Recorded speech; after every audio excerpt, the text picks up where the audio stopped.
What is good, you guys? It's your boy Randy Anderson here with another episode of the Average Guy Podcast. And today, like usual, we'll be touching on these sports because it got crazy over the weekend. We have hot topics for you guys. Get it off your chest, and we have a couple listener questions. So right now, what I'm gonna do is while we're waiting for my other co-host, I'm gonna show you guys my appreciation. You know how I do it on here. You feel me? Time to go to these SoundClouds. You know what I'm saying?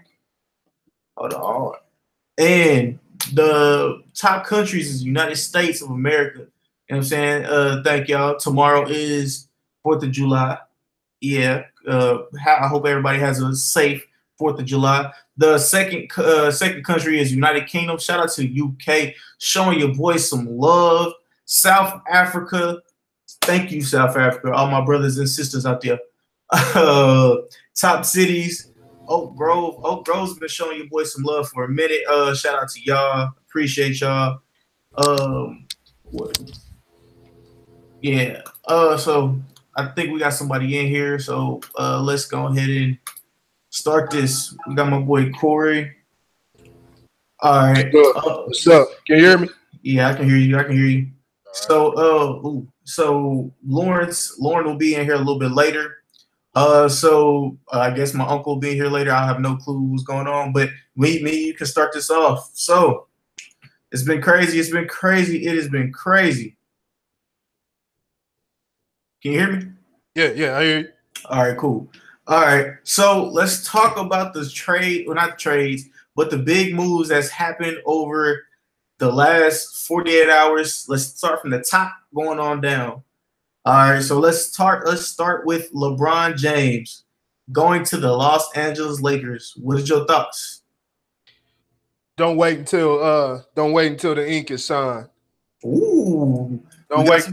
We got some conspiracy? Yeah. Now I think saying not saying that, any conspiracy is down to happen. I'm just I'm not trying to be Nostradamus or trying to predict what's about to happen. I'm just saying don't be surprised. Just don't be surprised. He could be in talks with Philly because the Lakers, man, and even as a fan, man, I've been looking at some of the moves the Lakers have been making, man. As far as the LeBron move, there's a lot that goes with that. As a fan, yeah, we'll be back in relevance, but winning the championship is what we want. Being able to compete in the West, and so LeBron's gonna have to make some basketball adjustments to his game. But even on top of that, I think some of the pieces that they got that really don't match. They really don't seem to match. And they missed out. They missed out on a great deal. I mean, I've said before, it's kind of evident, man. It's looking like a lot of guys don't want to play with LeBron. I mean, you said, yeah. I mean, I'm not gonna say that's what exactly it was for Paul George because that was a good move for him. Staying with OKC, but then you got the situation with DeMarcus Cousins going to Golden State for $5 million. The Lakers could have gave him that easy, man. So yeah, but before we get to that one, let's continue.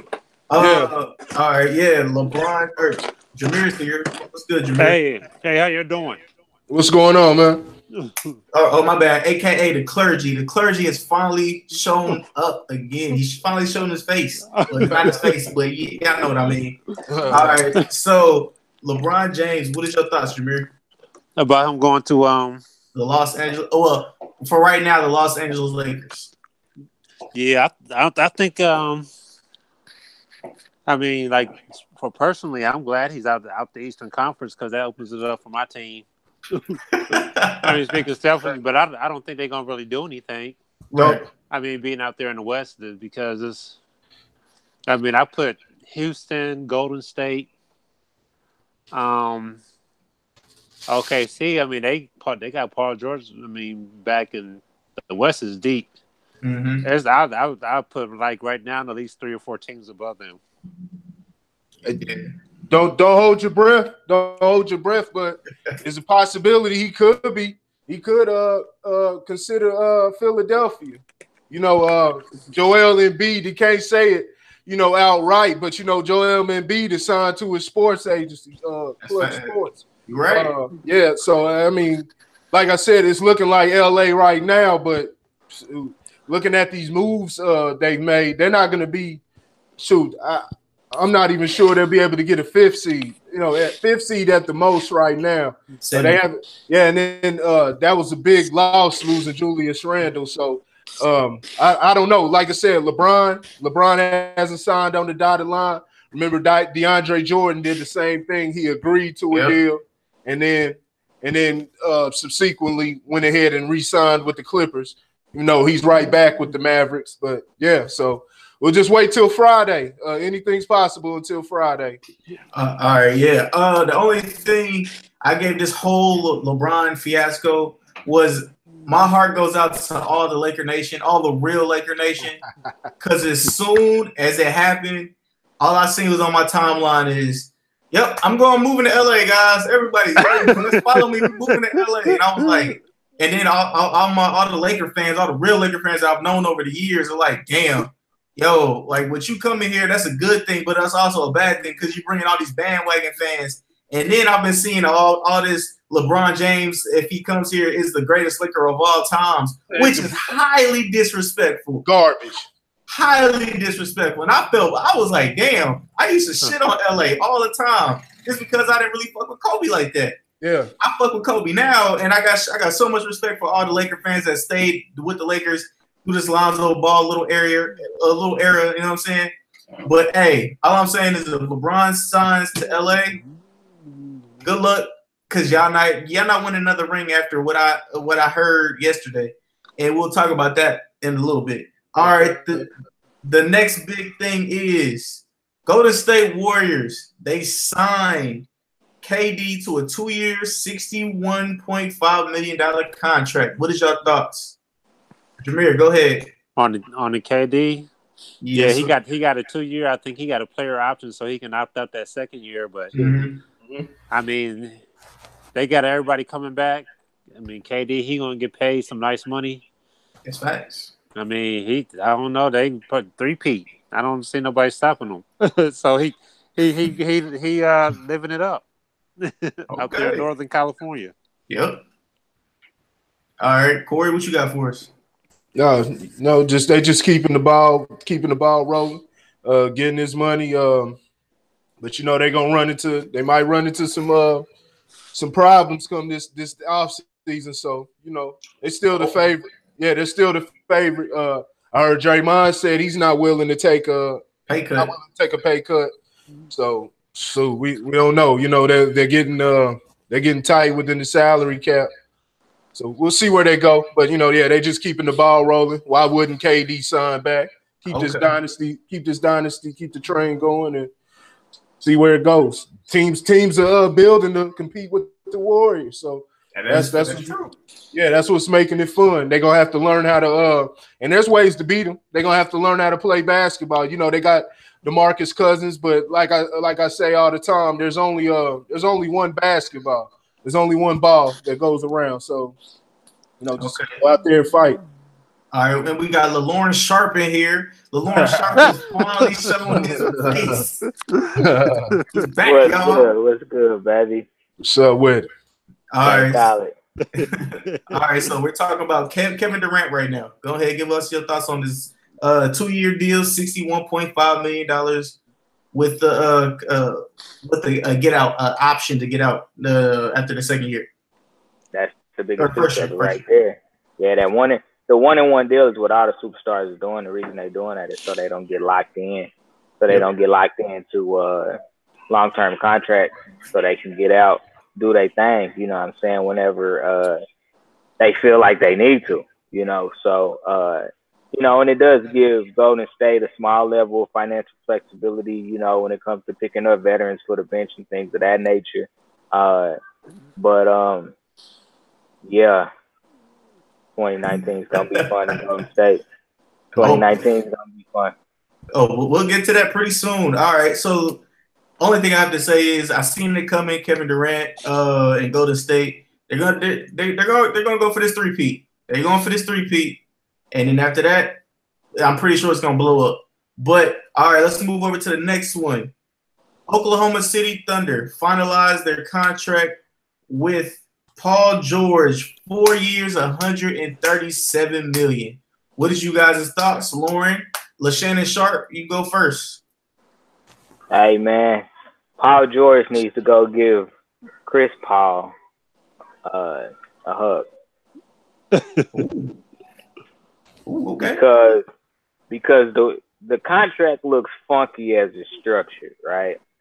But when they did the last collective bargaining agreement, one of the things that the players got was they were able to extend the veterans maximum. Mm-hmm.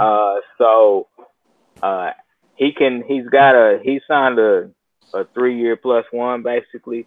So basically what he can do after that third year is opt out and go for the veterans max. Right. At that point. So yeah, I mean, I was kind of surprised that he went ahead and stayed, but I wasn't surprised because he's probably comfortable in the smaller markets, you know. And on top of that, I mean, nobody's gonna blame him in OKC. They're gonna blame Russell Westbrook, you know, because he's kind of the alpha dog, you know, so to say. So you know, he doesn't have to deal with the scrutiny of what happens when the team is not performing well. So I think it kind of fits his personality more so than him kind of going to LA. You know, he's from LA. I think he's a little bit more reserved of a personality. So I think that it was the right choice for him. But I was still surprised because I mean I thought he would go back home. Oh, okay, all right, Corey, you up next? Yeah, they made the right move. Yeah, they made the right move. I mean, it's all up to coaching. It's all up to the coaching and everything.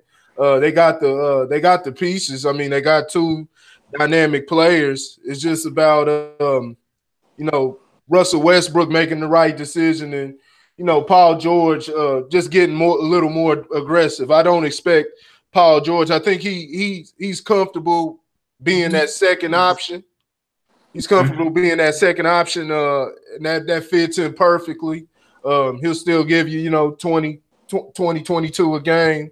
But, yeah, he just can't, it comes down to consistency, especially in the playoffs. You can't be scoring 5 points in the playoff game. And at the same time, Russell Westbrook can't be hoisting up, 33-pointers. That's absolutely ridiculous. That falls directly on the coaching.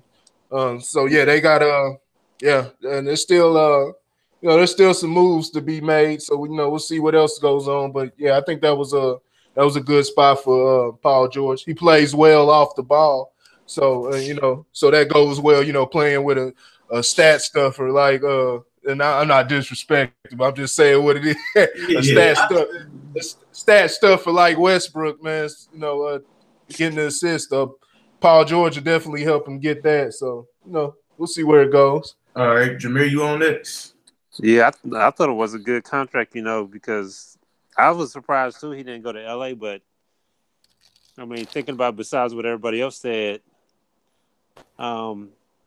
he doesn't really make as much money as some of the other players off the court, like Curry or LeBron and all that kind of stuff. So that's a lot of money, even though he's an all-star. It's like, man, to give up that money to go to LA or make more money. To me, I'm always about, okay, I mean, I know the rings is good and nice, but the thing is, the money to me seemed like, I mean, I guess if you get a championship, you can get money too, but either way, I don't think he could get a championship if he was in LA or Oklahoma. So I think like the money thing was like, man, if I can make like $20 to $40 more million instead of taking a pay cut and going to LA, I might as well stay in OKC.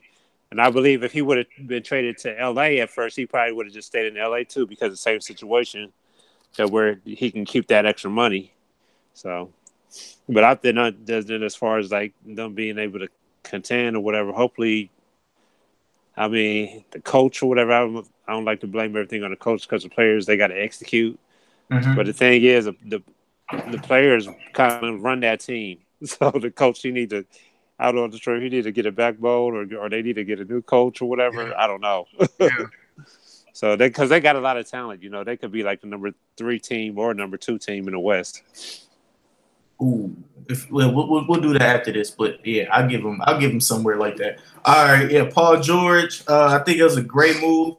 Russell Westbrook, you know what I'm saying? He dug in his bag and he was like, "Yo, let's ride this thing out, man. Let's ride this thing out." And then after these 4 years, we can go ahead and move to LA, possibly. Or we can go to the Clippers.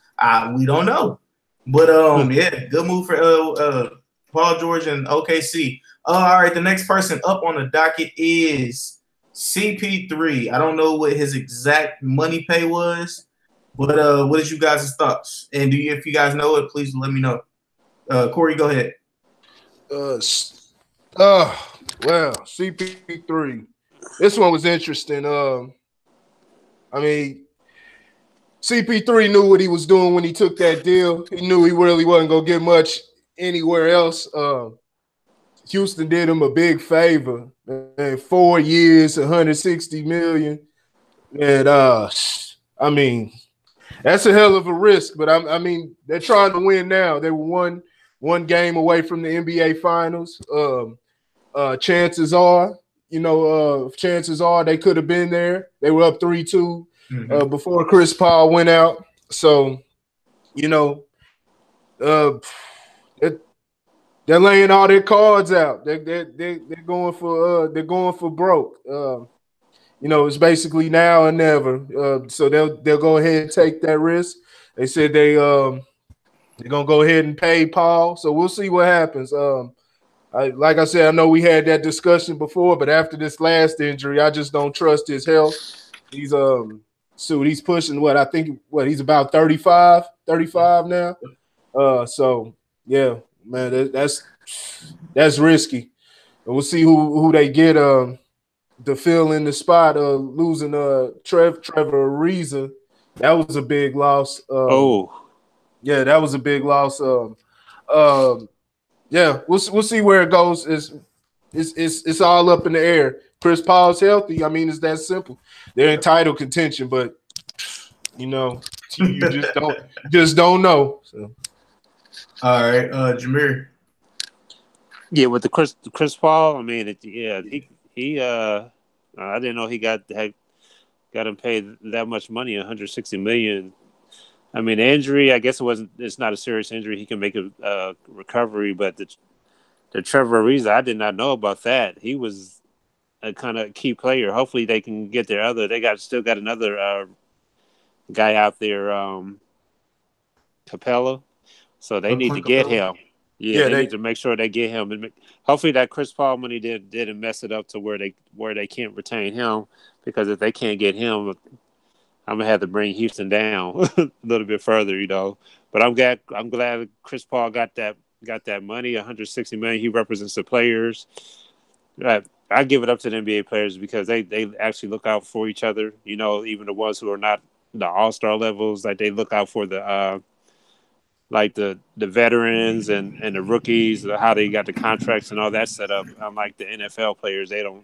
It's like the superstars, like the have-nots in the NFL, but the NBA players, they actually look out for each other. So I'm glad that Chris Paul, the leader of the NBA Players Union or whatever, that he was able to get a piece of the pie. All right. Lauren Sharp, you on next. Selfish. Selfish. That's what it was. It was a very selfish contract for Chris Paul. You can't.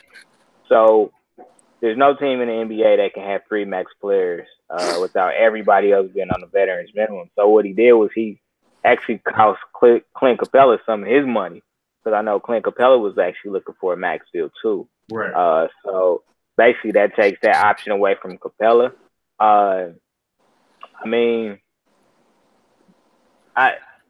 kudos to Chris Paul for negotiating the contract, he and his agent. From Houston's standpoint, I know that they were in a win now mode. I guess for me, if I'm in the front office, I'm looking at closer to a 2-year deal with the third year, either player or team option, either one. because paying a 38-year-old $40 million that has a injury history, I mean, that's biting off more than I'd be willing to chew. So kudos to Chris Paul. Houston, good luck, because you're going to need it. And, you know, they're going to have to look at how they keep him healthy towards the end of the season, because they actually tried, because he had a knee injury and they sat him for quite some time. But, you know, they're going to really have to make sure that their training staff is really on top of his health going into the playoffs. So anything nagging, I mean, 24/7 around-the-clock treatment on whatever may be going on, because, I mean, obviously he's vital to their team, right. And with them losing a wing defender in Trevor Ariza, and so far having not gotten back anything in return, I mean, basically what you're saying is you're going to go three-headed monster of Chris Paul, James Harden, and Eric Gordon as your 1, 2, and 3. And Eric Gordon is small. I mean, all three of them are small. You know, right. I mean, I know they picked up Michael Carter-Williams, but Michael Carter-Williams had just come off the bench. Yeah. They re-signed Gerald Green, but Gerald Green is going to come off the bench. You know, if you can't re-sign Capella, you know, you ask him, I mean, I don't even know who the backup center is. I don't know it. Because PJ Tucker plays the 4. Is it Nene? Is Nene still there? Yeah, he is, but I mean he's 40, so you can't count on him to play a 82 game season by any stretch of the imagination. So he's a smart player. He's a smart player. Nene is smart, but he's not playing 82 games. Yeah, not giving you starter minutes. He's split time with somebody else. So yeah, I mean, good job, Chris. You know what I'm saying? You got your check from the Rockets. You got your State Farm check. You know what I'm saying? You doing all right, man. Go ahead and do you. Go ahead and do you. A little pit bull. State Farm. All right. Hey, Chris Paul, congratulations. I guess you deserved it. I'm not saying it like that's a bad thing, but hey, do you, bro? I'm happy for you. But let's talk about all those 4 players that we just talked about. Chris Paul, LeBron James, Paul George, and Nikolai, what's his name? Vujicic. No, not Nikolai Vujicic. Jokic. Yeah, no, Jokic, my bad. Jokic from Denver. All four of those contracts equal up to $1.2 billion. Nice. This offseason. That's crazy. Make y'all money, man. Make y'all money. And now let's talk about 2 of the shocking things that happened over the week with the LA Lakers, Rajon Rondo and Lance Stevenson. Let's talk about it. Lauren, I'll let you go first. Man, so the moves may seem surprising, but there's a reason for them. Look at the way Golden State is built, right? Mm-hmm. You got Steph Curry coming up. You got Steph Curry starting. You got Sean Livingston coming off the bench, right? So what LA is trying to do is in some ways mirror that with high IQ basketball players. Lance Stevenson seems nuts, but that's just a part of his game. You know what I'm saying? I mean, you know, Rajon Rondo. I mean, dude, he didn't have a bad season. He didn't have a bad year. I mean, he averaged 11 points, 11 assists in the playoffs. He averaged 11 and 9 during the regular season. Then he came in and went 12 and 11 in the playoffs. So I mean, you're not looking for a star. You're looking for somebody that can come in and give you a balance of skill set. And I mean, you know, Rondo's long. He can play defense. You know, he's an insurance policy, you know, because Lonzo might not even start the season with torn meniscus. So you have an insurance policy there. So, you know, they're just looking at balancing out the roster, and they did it in an intelligent way because they only signed on a 1-year deal. You know, so if the trade deadline comes up and Kawhi is still on the market, guess what? We got all these expiring contracts that we'll use as leverage to try to pick up Kawhi. So that's a business move. You know what I'm saying? And if you get lucky, it works out for you. Look at the center position. You're gonna have JaVale McGee backing up Brook Lopez. Again, you know what I'm saying? You're just looking for a balance. You know what I'm saying? Lance Stevenson will, he'll come in and back up KCP, or he may come in and spare LeBron some minutes. Brandon Ingram, Kyle Kuzma. They're stacking just like Golden State did, and those guys are young. I think we forget about the youth and athleticism that Ingram, Lonzo, and Kuzma have. Lonzo averaged 12 points, 7 rebounds, 7 assists as a rookie. That's nothing to be ashamed about. You know what I'm saying? Kyle Kuzma came in and kind of sort of played a Draymond Green role, kind of sort of. Brandon Ingram is 6'8", 6'9" with a 7-foot wingspan. So they're building pieces. You know what I'm saying? And come playoff time, I think as long as Luke Walton gets in there and kind of works with getting them to gel together, they seem like really weird moves. I know they do, but when you talk about high IQ basketball players, which that's what LeBron wants to play with, they could still go get a couple more pieces. They may go see if Kyle Korver want to come on to LA, you know what I'm saying? Or maybe they could find another shooter. KCP's not a terrible shooter. I think he shot 39%, which is above average in the NBA. Kuzma's got another year to build. Ingram's got another year to build. So, if they don't have to give up their stars, I would just kind of wait it out. I wouldn't give up any of my stars for Kawhi Leonard. I wouldn't give up a single one. I would just play it out because he don't want to be in San Antonio. Now, if somebody gets him, this is how he forces his way into LA. This is exactly how he forces his way to LA. He says, you can trade me to any team you want to. I'm only going to play for a year and I'm out. What that does is that makes other teams less reluctant to try to trade for him. Right. Because they're only going to have him on a rental, and Kawhi doesn't seem like one of those guys that you can talk in the stand once you get him. Paul George, they were able to do that. Kawhi doesn't seem like that type of player. So, look, Lakers going to make a couple more moves. Believe that. And no complaints so far. No complaints. Do your thing, Magic. Do your thing, Magic. Okay. Corey, you up next, man. Man, Lakers look sloppy. They got 3 versions. They got the same player just at 3 different levels in LeBron, Rajon Rondo, and Lonzo Ball. So yeah, the same exact style player.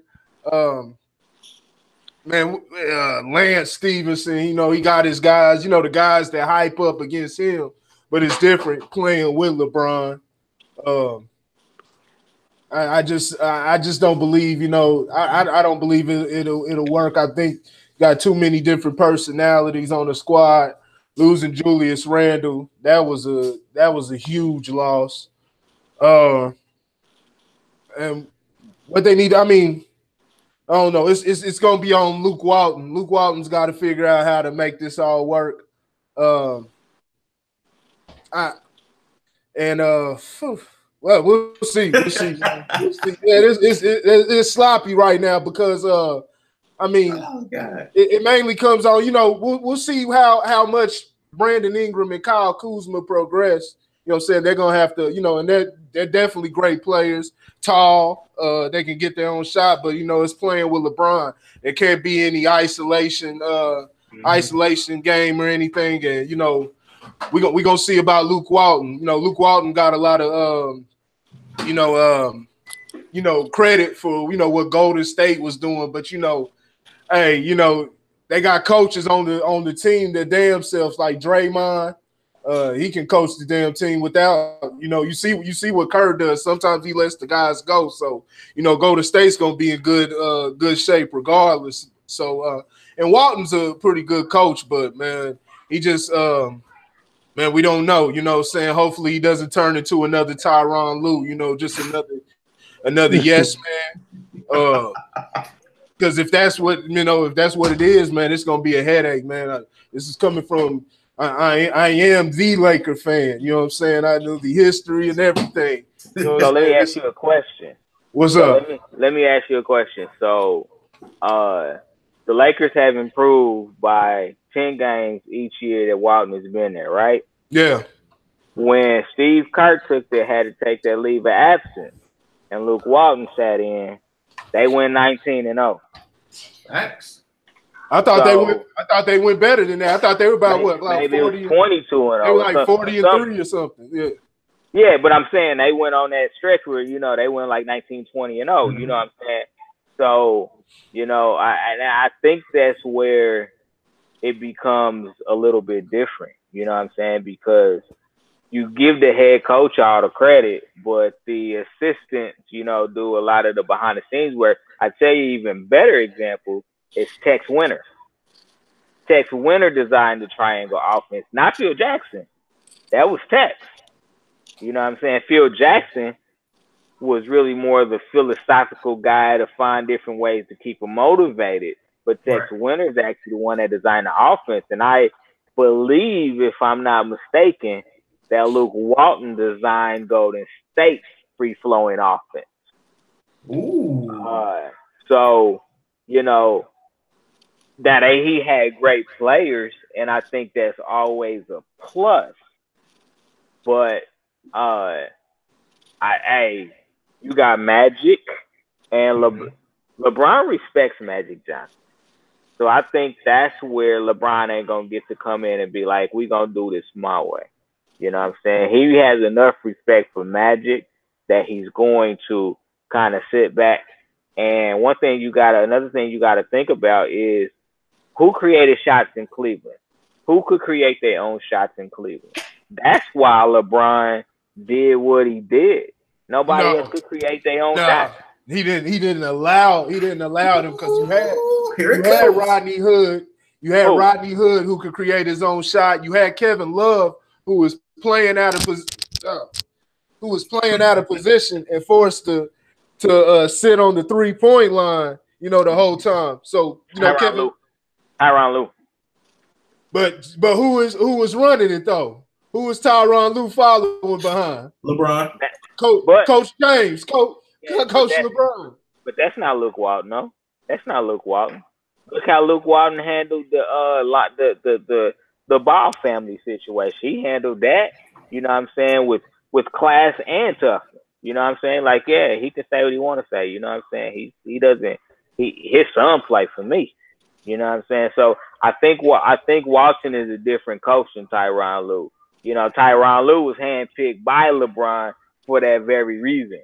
Mm-hmm. LeBron is coming into a situation, and it's different when you're coming into a situation. Remember what happened in Miami.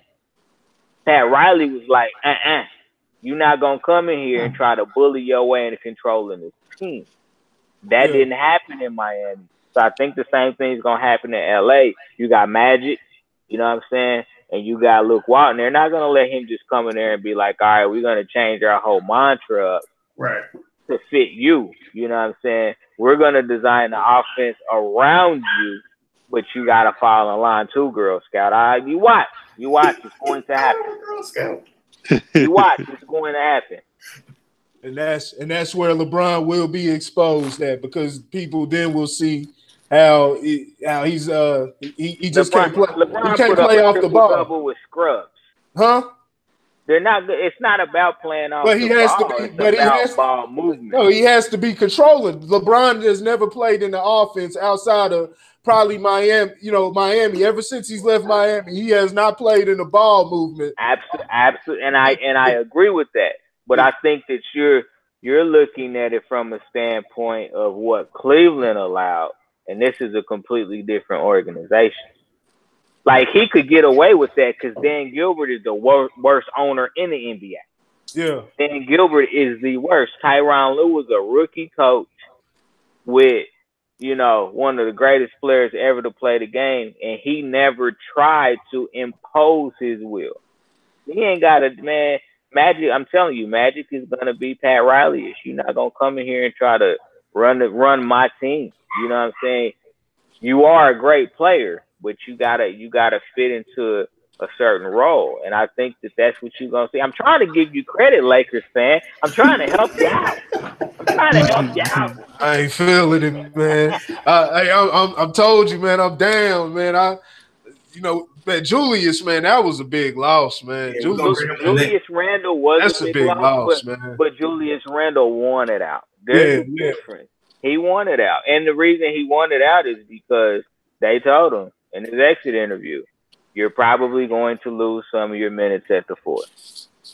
They told him that. And he was like, well, I don't want to lose my minutes. And he had a career year, so I can't fault him for saying I don't want to lose my minutes.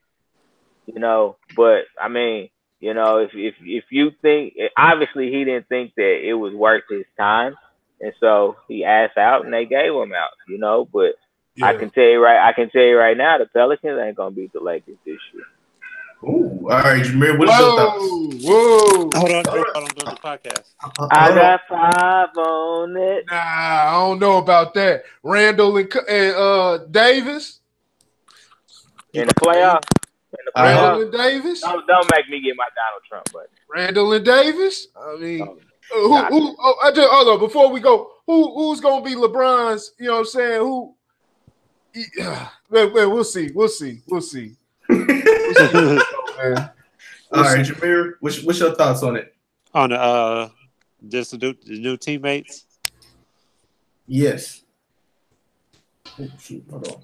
I think it's going to be interesting to see how that works out because I know Lance Stephenson already said that him and LeBron, they cool off the court, but just like when you see them interaction on the court, it's just I can't get it in my mind that they actually cool off the court, but they be doing those things off the court. And then LeBron and Rondo from the days in Miami and Boston, you know, it's like I didn't think that's just going to be interesting in the locker room to see if they can hold that together for the whole season. But I done seen teams do it before, but this is going to be interesting to see how they all gel together, you know. Yeah. And all right, before we go to what happened over, was it Sunday? And it blew my mind. Or no, it was Monday. It was Monday, and it blew my mind. Before we go over that, Julius Randle signed a 2-year deal, $18 million to the Pelicans. All right. So what blew my mind was DeMarcus Cousins and the Golden State Warriors clicked up. He said he was a third splash brother, and it's looking like he's a third splash brother with a 1-year deal. It was 5.34. Yeah, $5.34 million.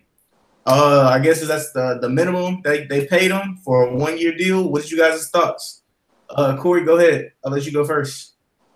Oh man, that should have been the Lakers, man. Should have been the damn Lakers, man. We could have gave you $5.3 million, but you know he don't want to play with LeBron. He don't want to be regulated to he likes to shoot the three, but he doesn't want to be regulated to a 3-point shooter playing in isolation ball. So he wanted to go win. That's a lot of we're gonna see how it works because I understand the guys are gonna take a dip in their stats, but you trying to share the ball between 5 guys. That's gonna be interesting. I don't know. We'll see where it goes. Golden State's still the favorite to win. You don't lose nothing by adding Cousins. I think everybody, they'll buy into everything. It's only a 1-year deal. So, man, it's an all-star team there, man. You got to take that sacrifice to win sometimes. This is exactly what Tim Duncan did at the end of his career, when they went to the championship and played the Heat. He was playing I forgot how. I think it might have been lower than that. You know what I'm saying? So man, Cousins wants to win. He's ready to win. Five. Oh, hopefully that doesn't affect his pockets because, man, you got to get all – I advise you brothers, while winning the ring is nice, man, you got to get all the money you can, you know what I'm saying? Because, a $40 million contract is really about damn near a $15 million contract when you get done paying off everybody, the taxes and, paying this guy, that guy, agent and all that. Yeah. So it's I advise him. Hopefully he's got maybe he has his money, his finances together already. I'd hope so, but yeah, they're the favorites, man. They're a real life all-star team.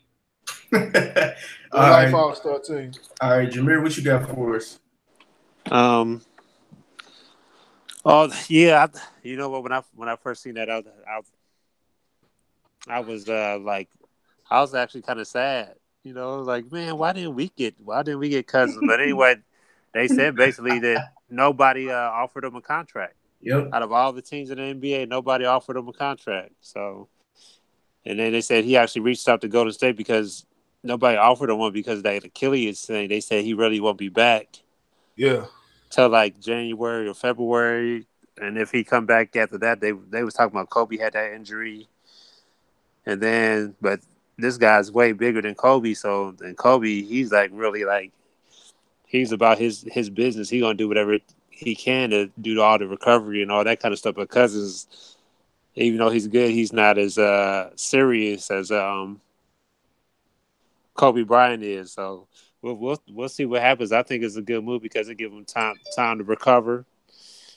I mean, Golden State, they was already gonna win it anyway. So just adding him was just probably like a cherry on the top. If he's able to be like 75% of what he is, and then he plays good, and somebody next year he can get paid next year. Even though he only get $5 million this year. I wish I was only getting only $5 million this year. Right. Yeah. I believe it's a gamble on himself. He knew Draymond Green, and I guess he called up Draymond. Draymond put in a word to Golden State. This is all alleged, but yeah, Draymond put a word into Golden State, and then that's when the deal happened. All right, Lauren, what you got for us? I mean, I was very surprised because I figured that he could get more than that on the open market. But with that being said, I'll go at this in two directions. The very first direction I'm gonna go in real quick is that there's one player in NBA history that has fully recovered and played as well as he did before the injury, or after the injury as he did before, and that was Dominique Wilkins. DeMarcus Cousins is a big guy. This is the worst injury to have for a basketball player. So he's really going to have to dig in and really focus on his training and things of that nature to get himself back to, what we know Boogie Cousins to be. And then second, I'm interested if Draymond reaching out to Boogie Cousins is going to cost him his max contract deal with Golden State. Oh. Because you can only have two. You can only have two max contracts on one team.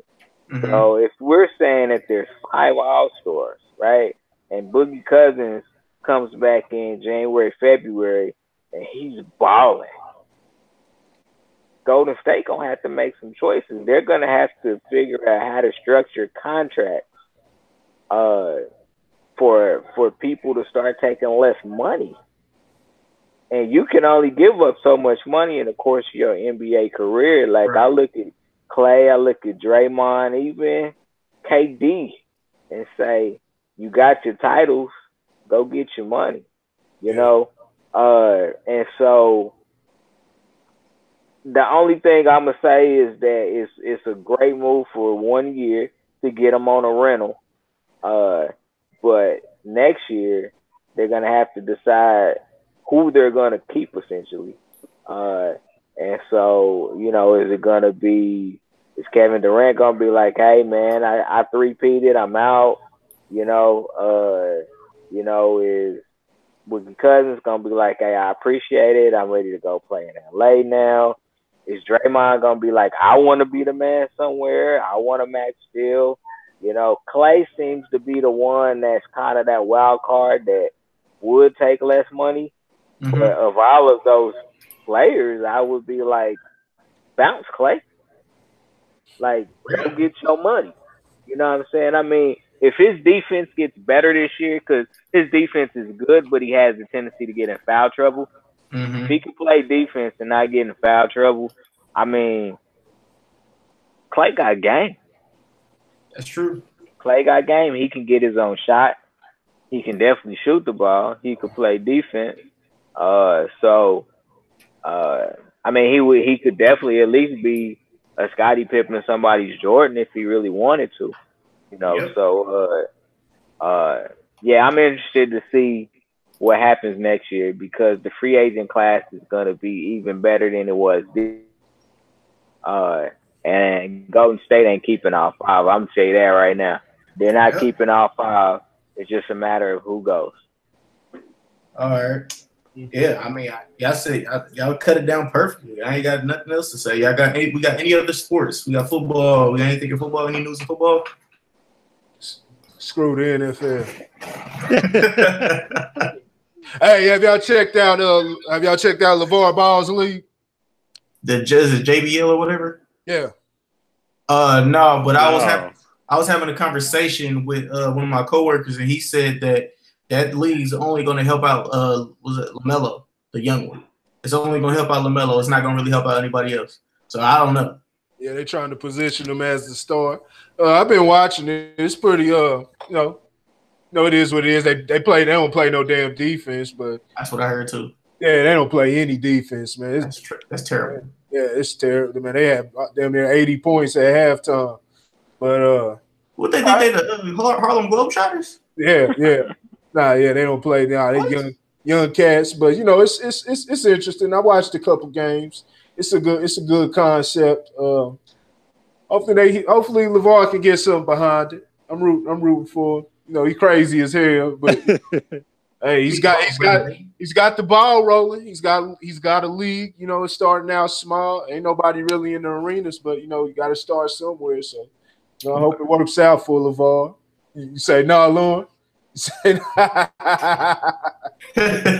hey, man. I ain't gonna say what I want to say. So. Hey, let's hold out hope. Let's hold out hope for LeVar, man.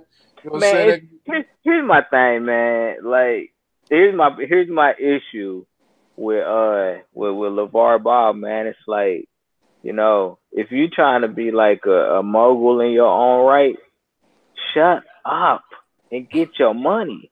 Like, that's my only thing. Like, if you look at anybody that really got a lot of money, you could talk about the people that you got money. Bill Gates, Warren Buffett, you know what I'm saying? They ain't out here running their mouth like that. That dude run his mouth too much, man. And I'm just like, I'm not mad at you for trying to build a brand, trying to build a legacy, because the way he probably looking at it is, I want my sons to take this over down the road. You know what I'm saying? I want them to pick up, you know what I'm saying, what I'm trying to do here. But I feel like he's alienated his sons already. I mean, what's the middle boy's name? Mello or Jello. They call him Jello. Yeah, Klepto. Yeah, him. the Klepto. the Klepto. I mean, he's not coming. He will. I don't think he'll ever play in the NBA. So he might as well go ahead and get on Big Baller Brand now, because I don't think he's ever gonna play in the NBA. I don't. And then LaMelo, the younger brother, yeah. I mean, him either. I'll be honest with you. I don't think he will either. You know what I'm saying? I mean, I know he can shoot a little bit, but unless he matures as a basketball player, this is the part where LeVar hurts his sons trying to get into the actual NBA. You know, because people like, I don't want the circus that comes with you. You know what I'm saying? Lonzo is, he seems like the quietest one. But ain't nobody been like, hey, Pop, man, like, this is my career. You know what I'm saying? Can can you tone it down a little bit? I mean, this dude on WWE taking off his shirt and all kind of stuff, man. I'm just like, that character is just not. It's not. I put it like this: is not what our culture needs. You know what I'm saying? I mean, get your money and build your brand, and take care of your family. But man, I prefer that he just shut the hell up. All right. So guys, it's that is it for the sports. Hit the hearts, man. That's what I need y'all to do. Hit the hearts on SoundCloud, rate, review on iTunes on the iPhone app. All right, now we move on to the hot topics. The Pittsburgh cop that killed the unarmed teenager. What did you guys' thoughts on that? Oh, shoot, hold on. I'm trying to go. Yeah, what did you guys' thoughts on that? Not Corey, since he's gone. Jameer, what you got? Oh, the Pittsburgh cop killed. I mean, the Pittsburgh. So is that now? That's the one with the I got two things to say about that. Okay. The first thing is these cops, they need to be trained another way because they need some type of other weapon or something like that. I mean, this traffic stop or whatever, or I know the car. I guess the car was a suspect car from a killing earlier that day. Mm-hmm.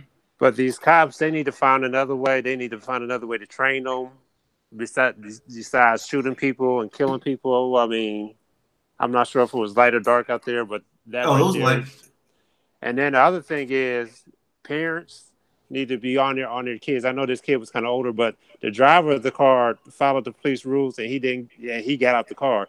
The other guy got out the car and started running. So parents need to be telling their kids, "Hey," and I tell my son this all the time. You black, you got an afro, you in a hoodie, you already suspect. Yep. Even if you ain't even done anything wrong, you need to be on your best behavior. I don't care what kind of other kids you hanging around with, no matter whether the skin complexion and all that or whatever. You're gonna be judged worse or whatever, or put in a bad spotlight just because of your skin color. So you need to be exceptional. And then when it comes to authorities, I mean, you can't be just jumping out the car and running. That right there, you just putting yourself in a bad situation. You need to be thinking smarter than that. So those are two things I got to say about that. Okay. Lauren, what you got for us? I mean, chestnut checkers, man. This is chestnut checkers.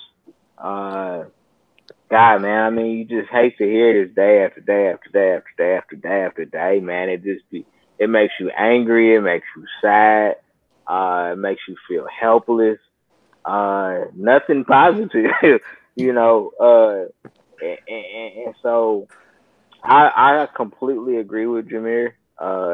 We need to restructure the training programs that we have for new police and old police. I mean, training in any job should always be continuous anyway.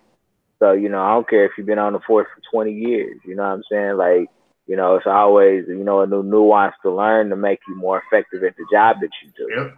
So that would be, I completely agree with Jameer from that standpoint. I'll be honest with you, man. Like, I mean, the kid running, yeah, I mean, you a dummy for that, you know what I'm saying? But just in general, when you talk about, what we have to teach our children, I have, man, I go both ways, man. I honestly go both ways because, I mean, it's just not right that we profile just because we look a certain way. You know what I'm saying? I mean, shit, if it's 40 fucking degrees, excuse my French, but if it's cold, I'm gonna put on a hoodie. You know what I'm saying? And if my ears are a little chilly, you know what I'm saying? I should be able to put my hood on. You know what I'm saying? Because it's keeping my ears warm.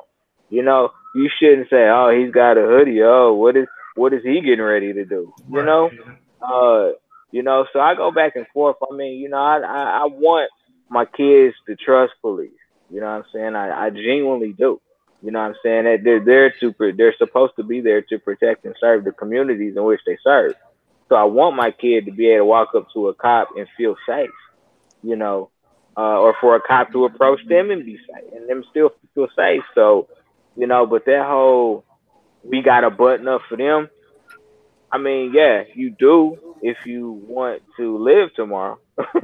You know what I'm saying? But, it just shouldn't be like that. You know what I'm saying? It just shouldn't be like that. But the only way it's going to change, and I say this over and over and over again, is if we change the laws that protect the cops. You know what I'm saying? I mean, we suspending these jokers with pay for killing people. Like, if it's not justified in that moment that why you killed another person, you need to get suspended without pay at the very least, pending investigation. And then, if you found at fault, then you need to be prosecuted like we would prosecute any other civilian. Even really to a higher standard because you swore to protect and serve. Uh-huh. You know what I'm saying? Ain't these jokers out here killing people? They ain't swearing to protect and serve nobody but they self. But you swore to protect and serve the people, and then here you turn around and take somebody's life because you got scared. I mean, why you gotta shoot to kill? How many times do I have to say shoot to wound? If somebody's running, you train to shoot that gun, shoot him in the leg so that he can't run no more. You know what I'm saying? But I mean, to take another man's life, you should have to face the law like the rest of us do. But again, until we change that arena, it's never gonna change. You know what I'm saying? Yeah. You got, those guys are protected by money. You know what I'm saying? They're protected, by the power structure that controls this country. So until we change those components, they gonna keep just mowing us down one by one, and they want us to get angry and do something stupid. That's why I keep saying it's chess, not checkers. They want us to get angry and do something stupid. They want us to get together in groups and start mowing down cops because it's more of them than us. So they know they gonna win that game all day, every day. That's why I said we gotta play the chess game, and figure out how to control. You know what I'm saying? This genocide that's happening right now, but at the same time, fight the system to make progress. Because we can make progress, but you just got to be smart. You know what I'm saying? You can't let the media get underneath your skin, you know what I'm saying, and make you react a certain way. It sucks. It does. You know what I'm saying? It sucks. You know what I'm saying? To be a black man in America, what would you say to be a black man in America is to always be enraged? Like, I mean, it's true.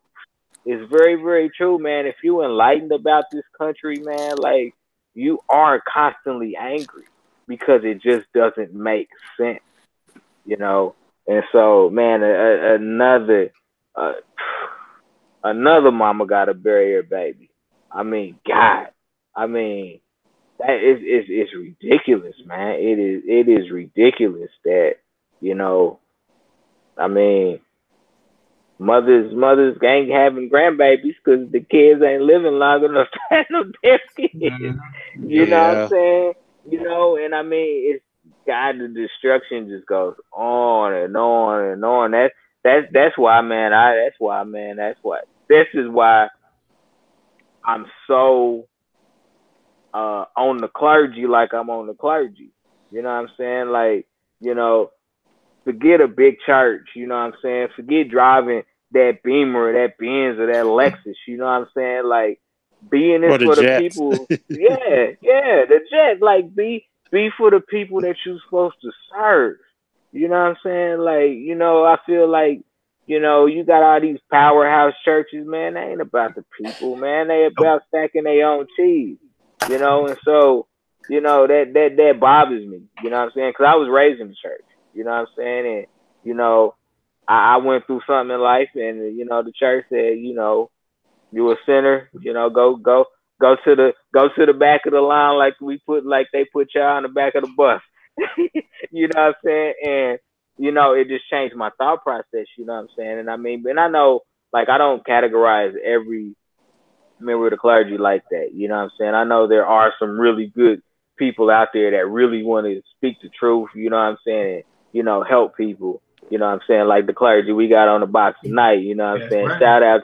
Shout out to the clerk. Shout out to the clerk. But right on. But you know,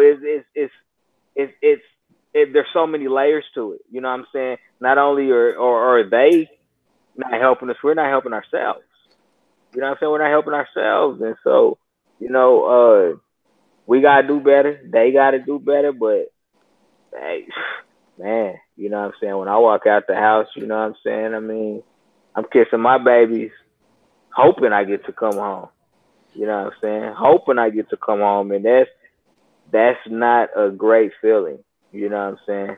You know, when you got to think about, is this going to be the last day I see my wife, the last day I see my kids, my mom, you know what I'm saying? Whatever the case may be, that's not a good feeling, man. So, you know, my condolences to that young man that lost his life for being silly, you know what I'm saying? Because you made a bad move, but you didn't deserve to die from that bad move.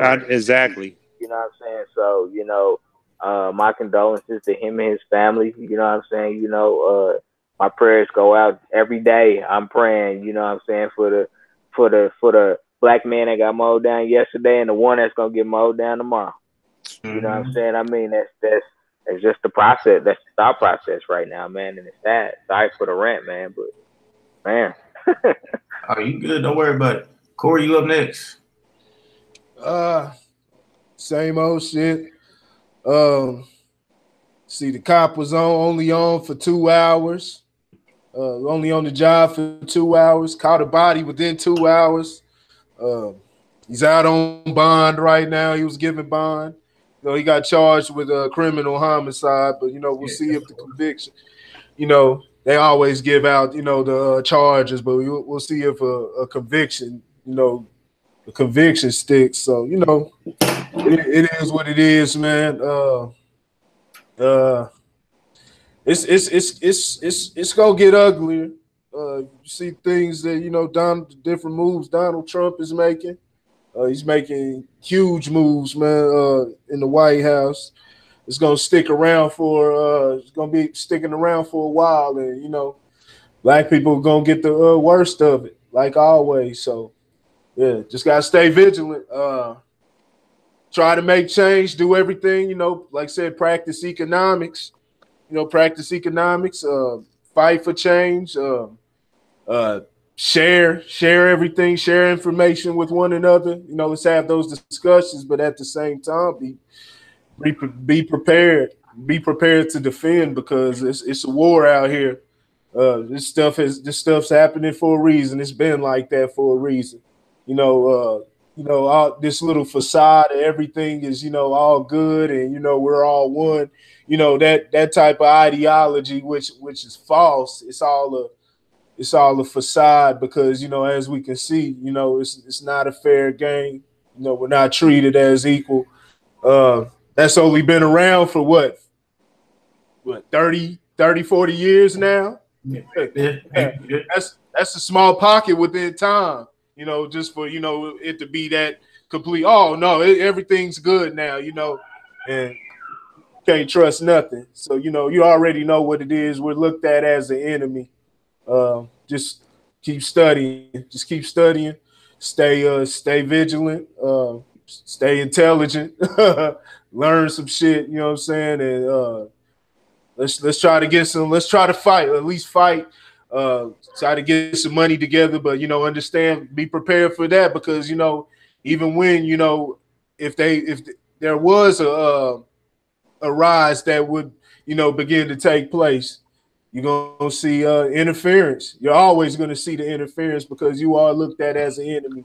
Anytime a nation is risen up, every single time within history, so white supremacy is always swept in and shut it completely down through force every single time. Just look at Haiti. So that's what it is. Stay vigilant. Yeah. Keep 2 fighting. hours. 2 hours. 2 hours. I was on the job. Yeah. Yep. And like what I told the clergy was, the reason why it happened so fast like that, and we didn't see like this whole little where everybody was backing him up, all the police officers were backing him up and stuff like that, was because he was only been up there for like what, 2 hours or an hour, a couple hours, whatever, or a day or two. So he didn't have any anything on anybody else in the force. So they was like, you know what, might as well just offer up. We can't protect him, because if he ain't got nothing on us, we ain't got to worry about it. You feel me? If that makes sense to y'all. So that was going through my head. So I'm like, yo, yeah, I definitely see. That's why nobody fought for him so heavily like that. It was just like, oh, he ain't got nothing on us. We ain't got to worry about him. Go ahead, just toss him out there. Toss him out there. Yeah, I mean, you just can't be messing with people's lives taking people's lives out like that. So yeah, I agree with Lauren too. There's got to be something drastic that happens as far as punishment.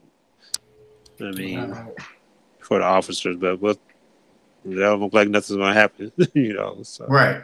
Anybody know who make poisons? Who make poisons? where's all my queens at? You know what I'm saying? From the swamp. Shout out to all my queens. I love y'all. All right. XXX Tentacion's mother, she had changed everything on his Instagram, took everything off, and asked all his fans for donations. I want to get you guys all y'all opinions. Corey, go ahead, go first. I don't even really want to. This. I mean, you know, it's whatever. Get your money. Get your money. I don't give a fuck. You know what I'm saying? Everybody does it. Everybody does the damn thing. Everybody tries to cake off of death. You see that all the time, especially when it hits the airwaves, it hits national news. You'll usually see the mama put up a PayPal. I know it was a situation. I forgot what situation it was, but the mama kept asked for a certain amount of money to bury the child. It was only asked for 10,000. Ended up getting about almost 100,000, and it said, "Well, damn, why don't I keep going?" So she stretched it out to 500,000. You know what I'm saying? So whatever. Get your money. I ain't even gonna judge you because white people been cheating black folks over since forever. They always cheat to get to where they at. So I ain't about to down. It's morally you got to know what's morally right, but at the same time, I mean, it's as simple as asking money. I mean, shoot, if a person decides to give it to you, I mean, it's what it is. If they feel you deserve it or whatever, who cares what you do with it? That's on you. You know what I'm saying? Mm-hmm. That'll show, the different things you do. That'll show in your lifestyle. And we'll see, if you put it in the wrong places, you'll end up with nothing. But, if she can get some money up out of it, shit, why not? Why not? All right, Jameer, you up next. Yeah, so she was asking for money, donations or something for the funeral or something? Yes.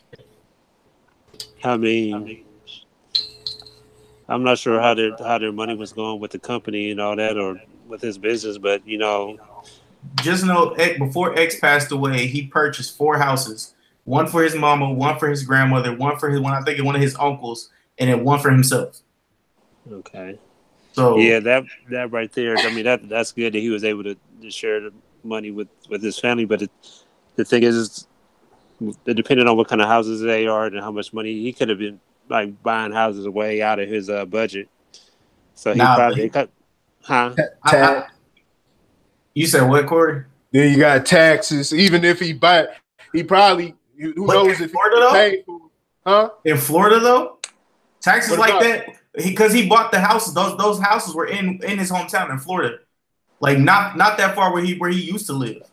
Oh, you saying you saying so he bought it? He bought it out straight up. But I'm saying they're still going to have to pay the taxes on the house. They'll still have to pay the taxes on the house. You never fully own anything. Right. You know what I'm saying? Yeah. So they, that's no. I was just saying that though because like. They probably don't got no money. That's probably why she's asked. I mean, I don't know what the situation is. They probably don't got no money though. Even though they got houses and he spent the money, he probably don't have anything for the funeral. I mean, I don't know. That's my thing is, but if she do, maybe the fans want to feel like, hey, this guy, he helped me out in my life with this song or rap that he wrote. There's a way I can give back to him. I don't know. So, okay. I don't know about that one. Lauren, what you got for me? Man, it's all kind of sad to me. You know what I'm saying? I mean, Corey said it. You know, they're capitalizing off his death. You know, and it's just not right. You know, I had a lot of respect for Big's mom. You know what I'm saying? When Big died, you know what I'm saying? Like, she kind of faded into oblivion. You know what I'm saying? To a certain extent, you know what I'm saying? She wasn't, you know, very much in the limelight at all, you know, outside of asking for justice for her son, you know, trying to find his killers. I mean, he was a troubled young man, and he used his gift to express himself, you know, and that's what art is all about, you know what I'm saying? And you know, it's the art of expression. And I honestly, before he died, I ain't gonna front. I never heard of him. I never heard of him, you know, until after he died. And so I've gone back to listen to his music, and you know, it's not for me, but I could see the impact that he had, you know, within the culture. You know, especially modern day culture. So, I mean, none of it makes sense to me. None of it makes sense to me. I mean, I get it because it's what people do. You know what I'm saying? They capitalize off of somebody else. You know, I mean, and you know how black moms are. You know how black moms are. Yeah. I raised you for 18 years. You know what I'm saying? You gonna take care of me now. You know what I'm saying? So. You know, I think that's kind of probably part of the way she sees it, which, you know, I mean, you lost your kid, like, what else matters? You know, but, I mean, but, you know, whatever, you know, I'm not here to judge. You know, I'm not going, I don't agree with what she did at all. You know what I'm saying? I don't agree with what she did, but she did it. You know, Tupac said it best, man. Only God can judge. So, you know, I'll leave that up to, you know, the maker. You know, karma's a beast, you know, and we all have to deal with that. So no, I mean, I don't agree with it, but I mean, we just keep talking about him, you know, because they figured out how to keep his name in the news, and I think that's what pisses me off. Everybody's making money off of him except for him, because he's dead, bro. You know, so that's the part that kind of pisses me off. You know what I'm saying? Is that, you know, he's made more posthumously than he did. You know what I'm saying, when he was alive, and so somebody's getting that money, whether it's the label, or whether it's his mom, or whoever that person may be. You know, and you know that's why they call it a business, and that's why they call it a dirty business. Right. So, yeah, man, it's just too bad. You know what I'm saying? It's too bad, you know, because I know you had made mention a couple weeks ago, Dame Dash saying he was the Tupac of this generation, and you know, that was a little extra. You know what I'm saying? But that's Dame Dash, you know what I'm saying? So, you know, whatever. You know what I'm saying? You know, he's one of the best promoters ever. You know what I'm saying, in the hip hop community, really in general. I mean, he's good at what he does. But nah, man. I mean, let him rest in peace. I guarantee you, he's not resting in peace right now. Right. You know what I'm saying? Just let the young man rest in peace, and you know, stop trying to capitalize off of his name. Or if you're gonna do it, you know, use that money to support something that he will support, you know, whether that's, you know, suicide awareness or depression, or, You know what I'm saying? You know, giving back to the community, like at least do it for that. You know what I'm saying? And I don't know what she did with the money. I don't care. You know what I'm saying? Because that's her business. But I'm good. I'm good. All right. My whole thing of it with like the reason why I took it so disrespectfully and stuff like, but not disrespectfully in a word, but disrespectful was because this is alleged, but I guess somebody on the internet said she was posting up like ass shots a couple days before. So, and then she took over his page and then wiped everything and then asked for money from all his fans after the fact that what he had, like before he passed away, that literally that week, that Friday, he had a plan for for all his fans to come to one place. So he was gonna do a concert for everybody, a free concert, and he was gonna give stuff away to everybody. Like that's the stuff that he was on. So like after they did the concert or whatever, I don't know who all came out there. I don't know what was all given, but after you do that, you want to ask for money. Like that's a slap into somebody's face as if I'll say I'm a fan. It's like, damn, I get the free concert. Now I got it. Now I'm giving you money after I've already streamed your music millions of times. His music, all 6 of the question mark and his last album were #1 on billboards, like 1 through 7 that whole week for like almost 2 weeks straight. You know what I'm saying? And Sad is still, it's like #2 right now. Cardi B just took #1 spot. So you're making money off of literally making money off of these streams. You're making money off of all these tracks that's hit #1, #2, #3, #4, #5, #6, #7. And now you disrespecting the fans. That's just hurtful to me because I guess I have way too much respect and shit like that for myself and then for another man's name. Like there's plenty of times where I could make a video about X. Like a lot of these YouTubers. And got millions of views off of that shit. And I ain't never met this young nigga in my life. But I could have got millions of views off of his name. I did not want to do that in any of these episodes. Any of these last few episodes, I could have typed in XXX. I could have did that shit. Just for the clicks. But I'm not that type of dude. Cause like I'm gonna feel like shit if I use a dead man to fucking come up. I'm gonna feel like shit. That's just how I ride. That's how I roll. I'm saying if any of these YouTubers come at me, that's cool. You know what I'm saying? Because a lot of y'all have used his name to get millions of views on that one video. You know what I'm saying? And it's a lot of stuff that was coming from other people's channels. So like I just don't roll like that. That's just not how I do my thing. But like the shit like that was just like, yo, I must be. I don't deserve to live in this generation. Honestly, I'm an old ass soul, I'm guessing. You know what I'm saying? Because that shit like that, it just don't ride with me. Like it just doesn't sit well with me. Like I get irritated. And I'm like, yo, how you get millions? Dude, this dude got 7 million views. 7 million views off of an X interview that was not from him on his channel. Bro, got subs and everything. Now, this may sound like hate, and fuck it, it is. But that was some bullshit, bro.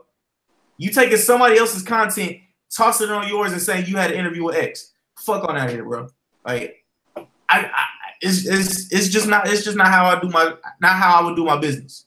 But hey, I'm not like these young niggas out here. Hey, respect the Grizzly. Respect the Grizzly. Hey, you know, these niggas, hey, it don't matter if a man is dead or alive because, you know, people use cats that alive. They use their names, you know, all the time to create stuff, to, you know, have content. And, you know, #1 rule is content is king. You just know that, you know, depending on the type of content you put out, you know, that's the type of, you know, that's the type of feedback, that's the type of fans you're gonna have. If you want dumb fans, you want dumb fans. If you put out dumb content, you put it out intelligent content, you're gonna get intelligent people. It's gonna be about what type of content that you put out. So yeah, so I mean, they're gonna get exactly what what comes to them. But nah, you know, hell, everybody, some cats, it was a big story, because he was known, on the underground circuit, Right. it was a big story. So everybody, everybody had their little input, like they do everything else. Just like LeBron James, went to LA. Every YouTuber and everything talked about it. So it's just content is king. You know what I'm saying? We all trying to get it out here. It's just about what you do. You know what I'm saying? Because it's about what you do with the money. A lot of these cats is tricking it off on ass. Going and buying nigga trinkets and different shit, throwing money down the toilet. So in the end it goes nowhere, and they just wasted their time and their platform, the opportunity they had to make a change in this world. So no, it's all about, I'm not gonna as long as they not hitting nobody over the head. If a motherfucker want to panhandle, go ahead panhandle. It's just about what you do with the money. You know what I'm saying? You all you motherfuckers, y'all gonna get what y'all deserve. You know what I'm saying? Type of energy, type of lifestyle, type of decisions you make. Yep. It comes back full circle, 360. So, just make the right choice. All right. Cardi B. All right, and the big hot topic thing of the week is this week. Are young boys forced to be men very early in age, and what is the reason, and how can we stop it? So, who wants to go first? I'll let Jameer go first. Jameer, you want to go first? Yeah, I mean everything to me is moving so fast these days. I mean, even going before that, it's like just how society's set up. I mean, these kids using this technology. I mean, I'm having them showing me things like 6, 7, 8 years old. They showing me stuff so I can show stuff to the college professors.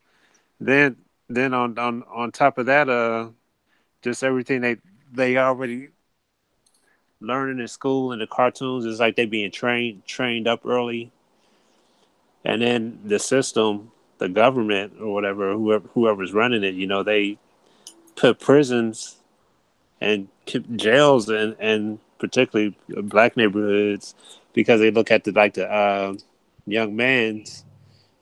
This was some years ago. Reading scores like while they in the second grade.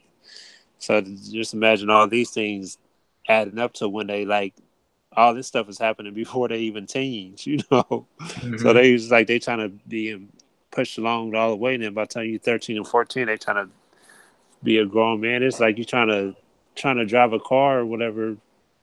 You learn how to drive a car, but you got all these experts out there, and you have these kids out. Every time you see it's an accident, they be like some 15 and 16. I mean, sometimes it's older people, but usually they drinking or something else happened. But you have a whole lot of car accidents with younger people because they don't have the experience and skills using that. But then you have the same thing happening with young men. They haven't not car accidents, but accidents in life, things they shouldn't be running into yet.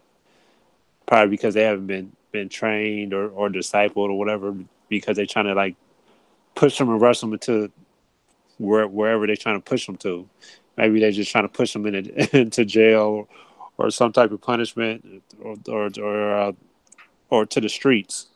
So it's a whole lot of pressures coming at them. I'm not saying anything's coming against. I mean, the ladies too, but it's a particular target against the men. So. All right, Lauren, you up next. Wow.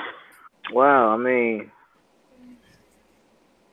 no, I really don't think so. I really don't.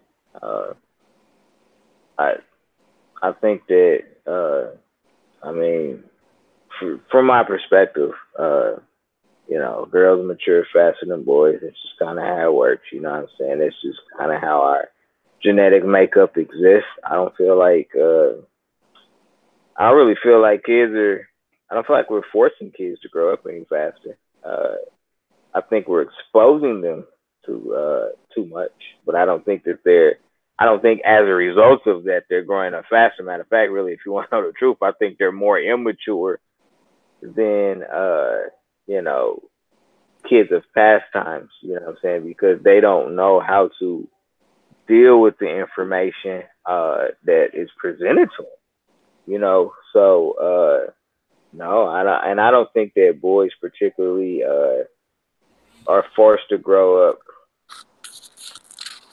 I don't feel like they're forced to grow up faster, so to say. I think they're put in situations that they're not ready for, but I don't think it forces them to grow up. You know, I mean, again, if anything, it works backwards. You know what I'm saying? So, uh, nah, I don't agree. I don't think any of these kids today are growing up faster. I think they're all more immature because of the wealth of information that they're exposed to and the inability of us as adults to really teach to really teach the kids. Like, I mean, you know, if we're going to open them up to all this information, the least we could do is really sit down with them and, you know, explain everything that they're seeing, everything that they're hearing, so that they can, you know, properly digest it and understand it and things of that nature. So, and then from a male-female perspective, I mean, you know, I could see some kind of, maybe boys coming from single parent homes, especially maybe the older boy having to, you know, carry a little bit more of the weight, so to say, you know, kind of be the man of the house, you know, before he is ready to be the man of the house. But I don't think that's any different than it was, you know, way back when, you know, and in some ways that expectation is not a bad thing. It's all in, can you handle it? You know, it's all in, can you handle it? Because I've seen older brothers that they weren't ready for it. So, you know, one of the other brothers had to pick it up, you know. So, nah, I don't think so. Personally, I could see certain situations where maybe you could think that maybe that may exist, but I think both of the species are regressing, in my opinion. All right, Corey, you up next? Yeah, the difference between today and and yesteryear, as far as growing up fast, the difference is that you know they're far more removed from really saying knowing what it is to be a man. You know what I'm saying? It's just much more poison that's been pumped into the boys. They're not ready. I mean, just generation after generation, just father, you know, no fathers around. So they're just not really exposed to it at all. Even when and then they're forced to, if their mama's putting them in a bad position, she's sitting on her ass, or if she is getting the money, she's wasting it on dumb things. Little cutesy things and everything, and just throwing the money away because most things are aimed toward women. They know women are going feed that machine. You know what I'm saying? Because of the different things they go through is insecurities. I got to get pretty and expectations. So they know they're gonna fork out that money. Uh, so nah, so then in turn, the boys forced to grow up early because it's a need to grow up early. Now they still haven't figured out what manhood is, because that what it is to be a man is not being taught to them, and that's by design. But yeah, they're put into man-like situations out there on the streets, trying to make a dollar to feed the family, trying to feed everybody.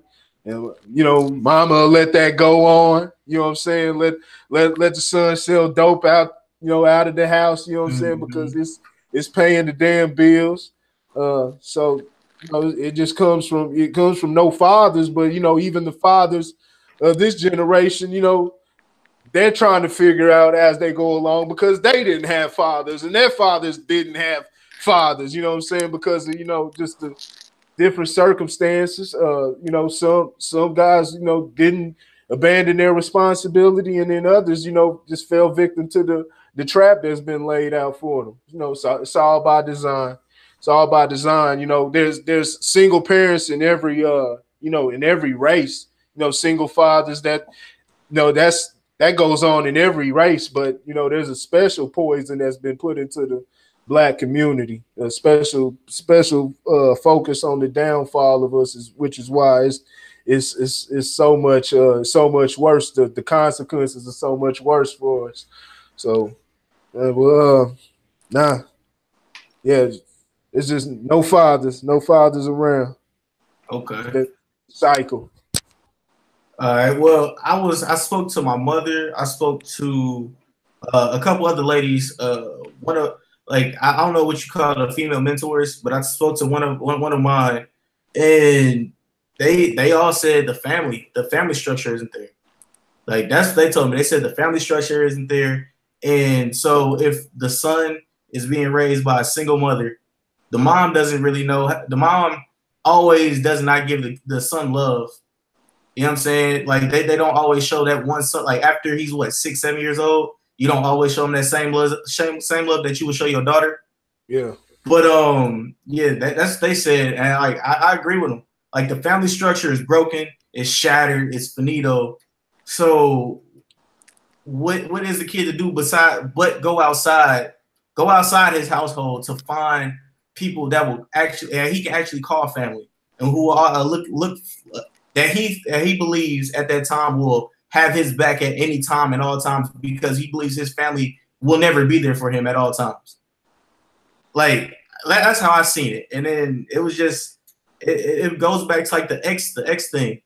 Like his I guess he was ignored by a lot of his family members, and people didn't really know a lot about that. And then Casanova today on the interview, he was talking about, I think it was on the Breakfast Club. He was talking about how his mom was like a super tough mom and would never show him love and stuff like that. So that's how he treats his kids. So it's the generations and shit like that. So hey, I mean that's how I see it. If y'all have anything else that y'all would like to add, you guys can hit me on Facebook and let it be known. But make sure y'all hit the hearts, hit the the review on iTunes, and go ahead and tell a friend. All right, Jerry Seinfeld said, and he feels that the Roseanne firing was overkill. What do you guys think? Corey. Fuck all of shoot, I mean, it may have been, but who cares? Who cares nowadays? So, everybody, ain't nobody getting a fair shake. You know what I'm saying? So, I mean, it may have been overkill because yeah, I think it was her history of saying different things. You know what I'm saying? And her different stances. It just gave her that aura because the lady she was talking about. I'm not even sure if that lady's black. You know what I'm saying? I didn't look too much into her ethnicity, but she don't look really black. She really do look like she looks like a Planet of the Apes for real. I didn't get the Muslim sympathizer joke or whatever. It wasn't funny. You know what I'm saying? That's the number one rule of comedy. I mean, shoot, it's got to be funny. You know what I'm saying? Mm-hmm. If it's not funny when you don't say it, then shoot, you might be in trouble. If it had been funny, you know what I'm saying? She might still have a job, but it's just all all that. That's just this is all just small little stuff. People still having their arguments. Oh, she said this, they said that, and all. Let them handle all that. Let them have the outrage, man. There's so much bigger, larger scale stuff that's going on, man. Yeah, Roseanne will be all right. All right. Lauren, what you got for us? I totally agree. I think we live in a society that's uber sensitive. One person says something you don't like, and you crying, and otherwise, I mean, everyone's entitled to their own opinion, and so I mean, it kind of is what it is. I mean, yes, I mean, she got a platform to be able to express her opinion to millions upon millions of people. But I mean, she built her career, so you really can't knock her for that. If you don't like it, turn it off. You know what I'm saying? If you see it come across your internet page, browse something else. So I mean, yeah, I totally agree with him, and I'm not saying that I agree with her either, but just the statement in itself, yeah, I mean, it's absolutely true. I mean, I didn't watch Roseanne when she came on the first time, except for every once in a while, so I didn't really have a reason to tune in this time. I didn't expect anything different. Matter of fact, I expected a lot worse. Right. So, but again, I mean, people tune into this podcast and probably disagree with some of the things that we say. It doesn't mean we're wrong. You know what I'm saying? It doesn't mean that they're wrong. We're just giving our opinion based off the facts and that we have. So I mean, I would have took her off the air, but that's just my opinion. Right. You know what I'm saying? Like, if it was my network, I guess is what I'm saying. If it was my network, I'd be like, oh yeah, I'm cool. I don't want that on my network. You know what I'm saying? But for somebody else to be like, oh well, shoot, I'll pick it up. Cool. Yeah. Do you? Yeah. You know what I'm saying? And I think that's what we got to get away from. And that that starts with our leader. You know what I'm saying? You say something bad about Donald Trump, and Donald Trump be crying. You know what I'm saying? We need to boycott them right now. That is not the way to do things. We need to boycott them right now. I am phenomenal. I will get results. I mean, nah. I mean, and here's the thing: you're entitled to get upset because somebody was talking about you. Like, I'm not mad at you for getting upset, but you ain't got to take it to the next level. I mean, this fool was mad that Walmart was selling impeach shirts. You know what I'm saying? Talking about we need to boycott Walmart. We do need to probably boycott Walmart, but not for that. Yeah. Not for that. Like, hey, let me get 3, 4. I let all my kids wear this. You know what I'm saying? But I mean, it's freedom of speech. I mean, that's one of the things that our nation was built on. You know what I'm saying? Being able to have a platform to say the way you feel. And nobody has to agree with the way you feel for you to say it, and hey, you could be like, Lauren, man, you are the ugliest dude I have ever seen in my life. And I would be like, that's cool. Right. I'm not gonna go on social media and be like, man, this man working right here, you know what I'm saying? Like, I'm gonna beat his ass, you know what I'm saying? I mean, I might be like, bruh, need some glasses. You know what I'm saying?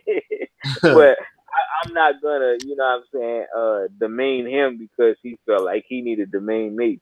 Right. I mean, that's the same thing as 2 wrongs don't make a right. I'm trying to teach my kids. And she was mean to me, so I was mean to her back. Like, nah, that ain't how it works.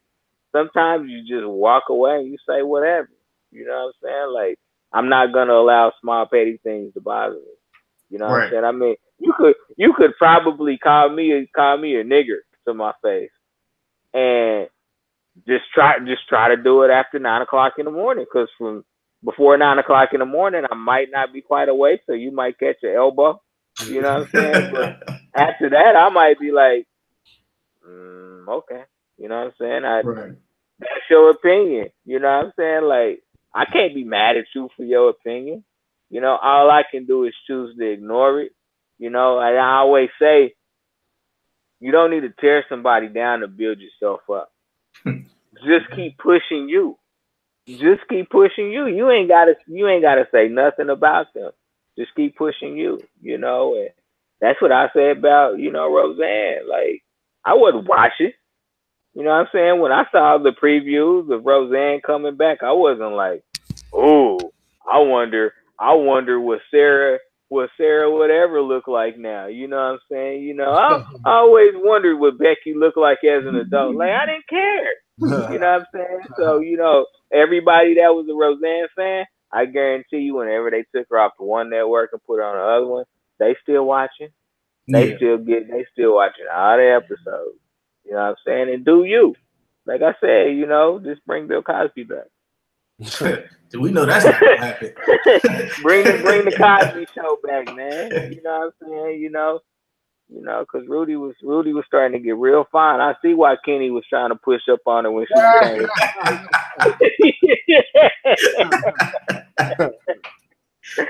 All right, y'all want to get it off your chest, or y'all want to hit these questions first? Which one do y'all want to do?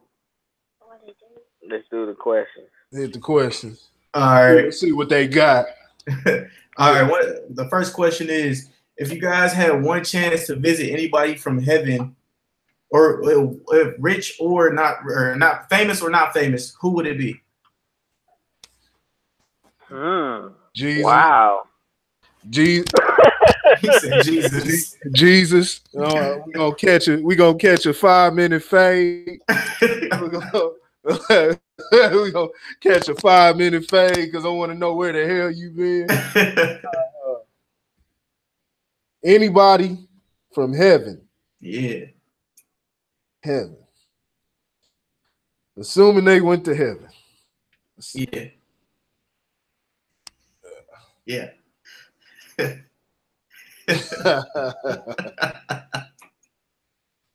Man, I don't know.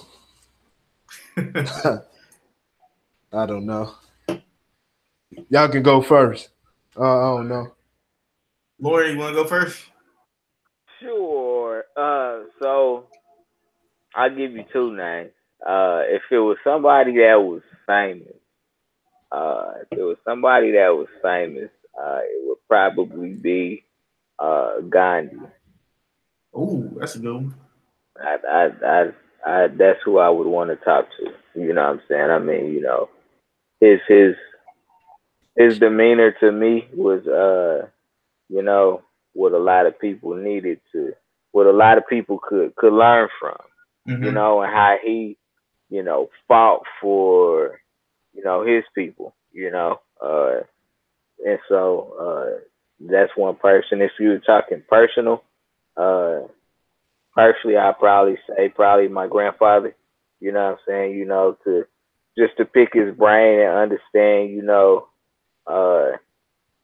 what would you change if you could do it again? You know, because like my grandfather's a beacon in Kansas City, you know what I'm saying? But what would you change? You know, if you could do it all over again, what's the one thing that you would change to maybe change the outcome that you see, you looking down, you see that you wish you would have did different? Okay. That's dope. Me, I'm gonna need to talk to my pops because me and him gonna have to have a man-to-man. If I'm going personal, me and him need to have a man-to-man on some real shit. And then a famous, well, I guess you would say famous person, it would either have to be Bob Marley because his mental was good, his dope. Because I just want to get into his mental, him, Bob Marley, and Albert Einstein. Just because their mind processes, how they process things is so interesting to me, at least. So yeah, those are my two. No, Albert Einstein didn't like Asian people. Hey, that's on him. That's on him. See, it was a joke there. I'm not gonna make it though. Mine would be it's got to be that it wouldn't be anybody philosophical or anything because I believe, you know, their messages live on forever. You know what I'm saying, through the different prophets of today, different intelligent minds of today. You know, the messages live on. If I could meet anybody, it would be. I don't know. It'd have to be somebody from my ancestry. I'd have to go down to, because, you know, I don't know where I'm from. You know what I'm saying? Right. I don't know where I would be anywhere. I could be from here. You know, one of the Indians. I have Indian in my family. But as far as going way back, I just don't know where. I can't trace my family tree. All that's been buried away. And, they got the little ancestry.com, but that's not guaranteed to be accurate. All that information has been gone. So it'd have to be an ancestor, probably dating back to great grandfather. So at least in the 18s and 1700s or so, somewhere around that. I want to meet them. You know what I'm saying, and then maybe start from there. You know what I'm saying, and then the Jesus Christ that they say is Jesus.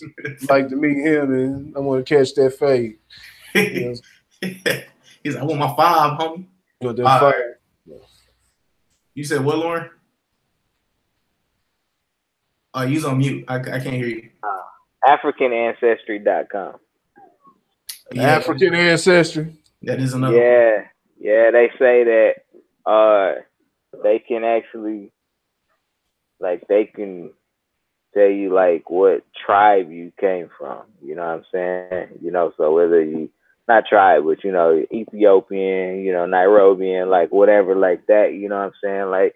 Yeah. They can get that far. So, you know what I'm saying? Like, because, the regular ancestry.com, man, they just give you percentages, so to say. You know what I'm saying? Whereas African ancestry, they claim that they can, you'll find out, like, what's your nationality, you know what I'm saying? What your tribe was, you know what I'm saying, famous for, you know what I'm saying? Different things like that. I definitely want to, I plan on, at least giving it a shot, you know what I'm saying, just to kind of see what type of information I could gather. Because, like, I know that on my mom's side, like, I actually have, like, European in my blood. You know what I'm saying? Because there were a lot of Black Europeans back in the day. You know what I'm saying? So, it's, I mean, shit, when you know where you came from, you know where you're going. Yeah, that's true. That's definitely true. So African ancestry. If any one of the average guys or average girls, you know what I'm saying, if y'all listening, hey, let us know. You can hit my inbox or their inboxes and let us know. The links will be in the description below. But like you said it, because I've been trying to learn where I'm from. I'm Philippine. I got Samoan, white, black, and a bunch of other shit, Native American, and everything else. So you a black whenever you got that good hair. Hey, when you come to America, you're automatically black. You know what I'm saying? Right. No matter if you from Haiti, Africa, Europe, you know what I'm saying? If you a Chinese, Asiatic black man, Asiatic, you know what I'm saying? Once you come to America, you black. Right. You black. You just either light skinned or you dark, but you black. You know right. You're still a nigga. You're black. All right. The second question is from an average girl. She says, "Hey, I'm a 25-year-old girl. Me and my boyfriend asked to see my phone, and I told him no. So he got mad, and now we're not talking for the past, I think it was 4 days. Wait, what? Okay, the last 4 days, and we might end up breaking up. Do you guys have any advice for me?" Y'all niggas think we the love gurus? Hey, he said, so he didn't ask you, so he asked to see your phone and you said no. Did you say see the phone as in use it or look through it? I don't know. That's all she said. He probably thought she was cheating because he was probably cheating, maybe. Yeah, probably. I mean, if that's what he expects out of her, if he expects to see her phone when she asked for it, and she act a funny type of way. I mean, funny style. It's all about how you gotta stay on your toes. You never know. As long as he ain't stomping her ears in, over the situation and everything. But if he ain't talking to your ass, then shoot, look like. Either let him look through your phone or you out of luck. You just go from there. But yeah. All right, Lauren. Look, man. What you hiding? That's my same question. I mean, that's just. I mean, it's your prerogative to say no. You can't go through my phone because it's your phone, right? But you hiding something, and that's why, that's why you ain't let them see your phone. And so, you kind of opened up Pandora's box to speculation of, because if you wasn't doing nothing, he's gonna assume you're doing something because you didn't let him look at your phone. So, I mean, ask him why. I mean, did you ask him why? Or did you just say no? You know what I'm saying? Why you want to look at my phone? You know what I'm saying? Because I mean, I got some stuff in my phone that my wife would be like, really? But it's not like she gonna be like, I don't trust you. You know what I'm saying? So, show him your phone. I mean, hell, it's been 5 days. You got time to get rid of the evidence. Right. That's facts. So I mean, that's part of a relationship. I mean, I've never personally asked my wife to see her phone unless I needed to actually use her phone for something like, I don't, if I have a reason that I feel like I need to go through your phone for a negative purpose, like, I don't need to look through your phone. I don't need to look through your phone. You know what I'm saying? You've already made me feel some type of way. But if you have a real relationship, then your dude should have been like, man, something just seems off about you. You know what I'm saying? So I'm feeling insecure about our shit right now. You know what I'm saying? And so, then you just gotta do your best to reassure him as a woman. I mean, shit, rub his head, rub his chest. If you want to, make them think about something else. You know what I mean? You got to be that seductress. Yeah. It's all about what you want out of it. You know what I'm saying? If you feel he's worth it, and you know what I'm saying, he's worth keeping, and that's you want to go. If you feel that's the links you need to go through, do that. You know what I'm saying? If you don't feel he's not worth it, then I mean, don't do it. I mean, it's all about how you handle it. Drop what's in your phone in the inbox that you don't want him to know, because we ain't gonna tell him anyway. But I'm interested in why you didn't want to give him your phone. You know what I'm saying? Me too. Obviously, you got something to hide. You know what I'm saying? Maybe your girlfriend is trying to hook you up, or maybe your girlfriend is saying, why you messing with that scrub, and he gonna get mad, But most likely you talking to some other dude. I mean, let's not play games. Most likely, you know what I'm saying, you got your little side dude, you know what I'm saying, and he's got your heart a little warm at the moment. He got you a little moist in the area. And you don't want your boyfriend to know. You know what I'm saying? Facts. Your main sweet. So be open and honest. Like, that's the thing. Like, I told my little brother this, man, the other day. I said, if you want to play the field, just don't get mad if she want to play the field too. Yep. You know what I'm saying? Like, that's really how I feel about it. So the same could go for her. You know what I'm saying? Like, that's cool. You know what I'm saying? You don't want to show me your phone. Who could play that game? If y'all got that type of, obviously y'all got that type of relationship. Yeah. You ain't showing them the damn phone after 5 days. You know what I'm saying? You could have waited for him to go to sleep and be like, baby, ain't nothing in my phone, Steve. Yeah. You know what I'm saying? So, I ain't gonna call you out, but there's ways to avoid this fight. You're just not trying very hard. Oh yeah, and females are supposed to be sneaky anyway, but that's neither here nor there. All right, the only thing I gotta say is, if he's checking your phone, this is me playing devil's advocate. If he's checking your phone, he might be doing something on the side as well. So you know what I'm saying? He's getting that unsettling feeling like, oh, she might be doing something since I'm deep down in my soul. I know I'm doing something wrong. She might be doing something wrong. So let me check your phone. That could possibly be something. But I don't know, man. So I would just say let them check your phone. If you ain't hiding shit, let them check your phone. If you ain't average guys and average girls, be more specific with your questions, please, so we give you a better answer. Right. Like, don't give me half the story. Give me the whole story so I can help you out. You know what I'm saying? Because I hope your boyfriend ain't listening, because we just kind of fucked up your whole game. You know what I'm saying? So don't tune into this episode with him. do tune into this episode. Just skip this part. Yeah. All right. Come back to this section. All right, it's time to get it off your chest, man. Get it off your chest. Good, bad, or indifferent. We're here to get it off our chest, man. So who wants to go first? I bet lead off is cool. Man, I first of all, I want to tell everybody, man, have a safe and happy 4th.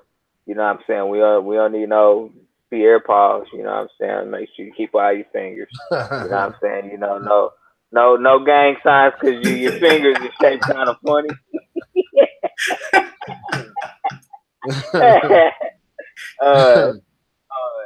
But no, on a serious note, you know, we touched on something tonight that I kind of want to go back to just a smidge. You know what I'm saying? Not only as parents, but as adults, man, we have a responsibility to our youth. You know, we know that they get information thrown at them from every direction. You know what I'm saying? And they don't know how to deal with it, and we're not directing them. You know, I just had a conversation with my daughter, man. You know, her mom's called and was like, hey, can I borrow $60 for some fireworks? I'm like, damn, who's the kid and who's the parent? You know what I'm saying? I was like, man, nah. You know what I'm saying? Like, it's our job as parents to protect and educate, you know what I'm saying? You know, or as adults, I'm sorry, parents and adults, it's our job to educate the youth. You know what I'm saying? I mean, the suicide rate is going higher and higher and higher.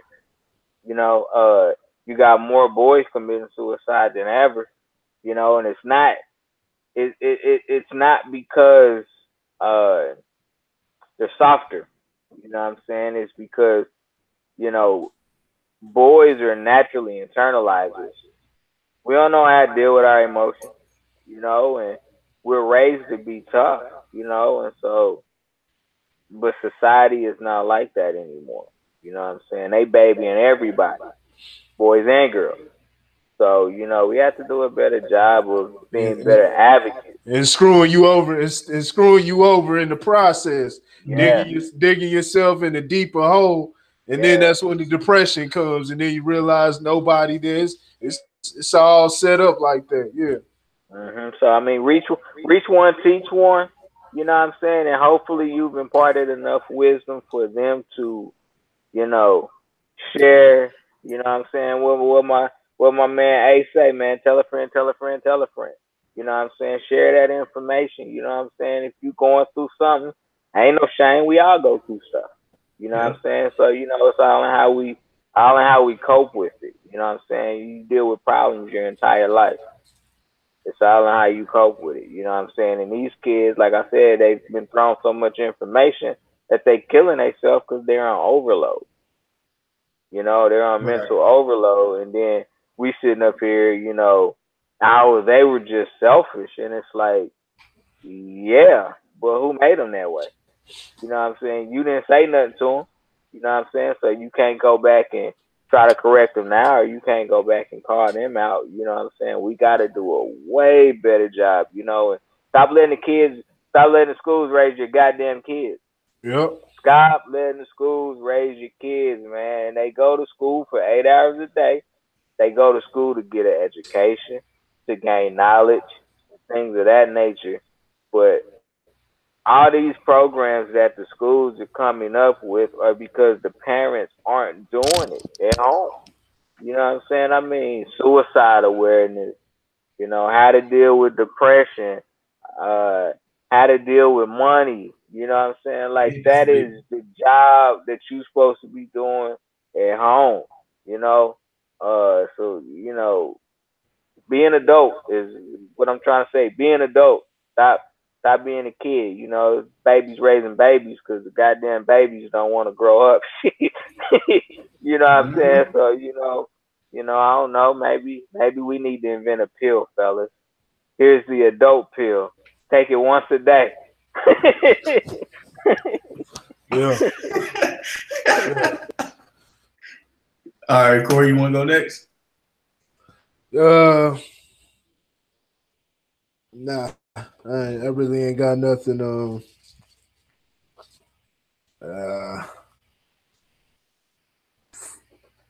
Nah, I ain't got nothing right now. Nothing I can really think of. Nothing.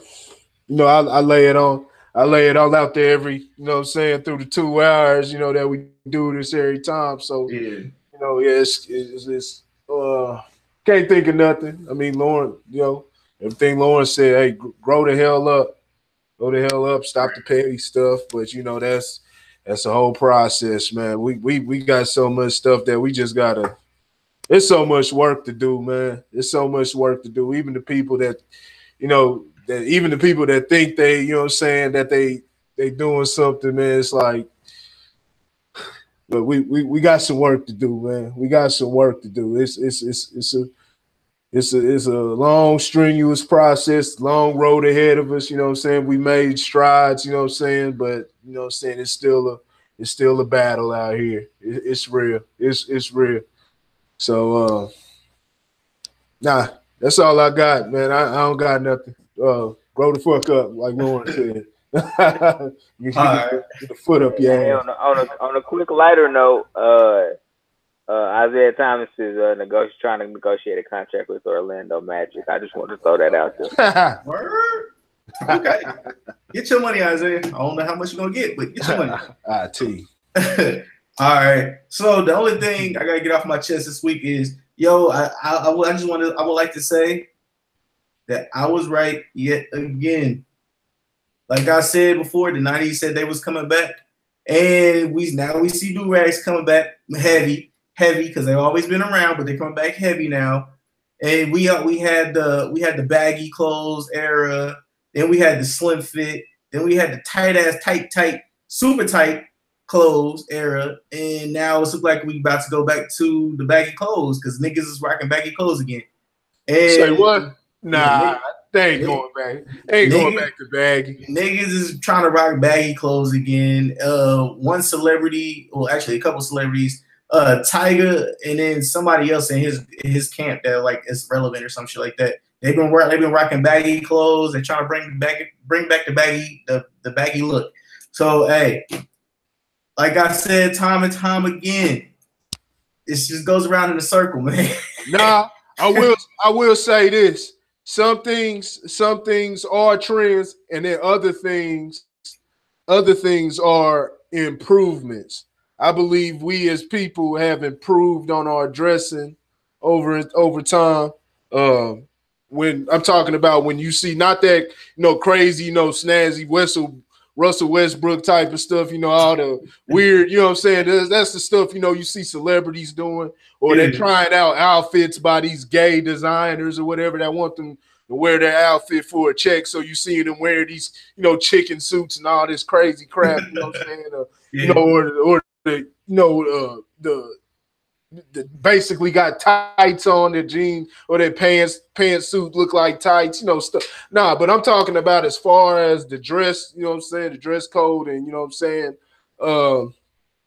it looks way better. I don't think that'll go away. I think that'll get improved on. I think, what I'm saying, the way the clothes, gone in, more, but from that 4X, what I'm saying, from that niggas wearing those tall tees all the way down to the damn, all the way down to the damn ankles, like that was tacky.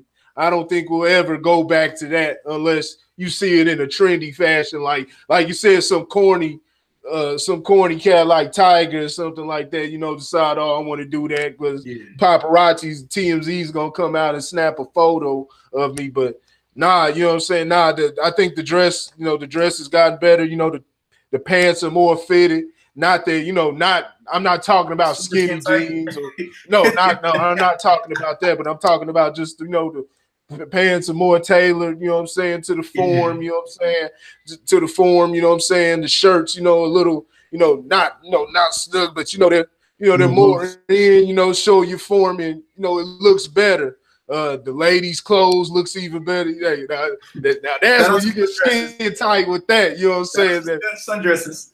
Hey, but you know what I'm saying? But hey, man, it's I think it gets better. I think it gets better. You know what I'm saying? But you'll see different things, different as far as like the styles, like it may be like a jean suit or something like that. A lot of things like that come back, you know what I'm saying, rotate. But I don't think you're going to see cats rocking FUBU jerseys and FUBU jerseys and Fat Farm. Hey, some Birdman lugs and shit. All right. I had to call my whole family out, man. We had a family reunion this weekend, right? And so me and my brother designed shirts and everybody ordered. My auntie, dog, I'm not lying to you when I say this shit. My auntie is 4'9", and she's like, baby, can you give me a 2X? I'm like, auntie, man, you smaller than me and I got a medium on. And she's like, yeah, but I like comfort. And I was like, okay. She want to wear it for a gown, kind of gown or something. Yeah, I'm like, man. I said, get out of here with that, man. So nah, man. People do that for comfort, man. Not realizing they look real sloppy, man. It's not a good look to wear clothes that are 3 times your size. You know what I'm saying? Like if you want to go one size up for a little bit of comfort, you know what I'm saying? You don't want nobody saying you need a bra. I get that, you know what I'm saying? But when your stuff all oversized, man, like I mean it kind of goes back to, think about back in the 20s and 30s, you know what I'm saying, when black people, you know what I'm saying, they pretty much wore the same thing, but it was always nice, they dressed nice to go to school, you know what I'm saying? They had the little slacks on and the little dress shirt or whatever, and they carried themselves, you know what I'm saying, in a manner that was presentable, even in an era where they didn't get no love whatsoever. You know what I'm saying? And here we are, we get a little of attention, you know what I'm saying, and we want to act like, you know what I'm saying, we don't give a damn. Right. You know what I'm saying? And fads do come back, but some of them need to stay away forever. That's true. That's definitely true. Sagging and all that. Yeah, man, it's so bad, man. I remember, man, when I was young, man, this may be showing my age, but I bust a baby sack all day long. Yeah. I still do sometimes. Yeah. Little baby one. Yeah, I'm like, now I see these young kids, I'm like, why do you have a rope on? Like that's not a solid belt, man. Like we supposed to be having ropes on. Like they be like when your sags start at the bottom of your butt cheeks, like that's not even a sag, man. It got the nerve. It got the nerve to have a small shirt on with some skinny jeans on. It got their ass. What the hell are you doing, dog? Yeah, man, it's terrible, man. Yeah, it's real bad, man. Like I'm gonna show my ass and my muscles. Like, yeah, that's not working. You wonder why the niggas is on you like Terry Crews in your inbox. He said like Terry Crews. Yeah. At first, crazy. Let me say, I watched Terry Crews gonna beat your ass. Let me say, I watched one of Terry Crews' old movies. It was called Gamer or something like that. That motherfucker was scary as shit in that movie. No, that's gonna be my get it off your chest. Terry Crews. Let's talk about your punk ass. Oh man. Shout out to Terry Crews. Oh my God. Listen here. Listen here.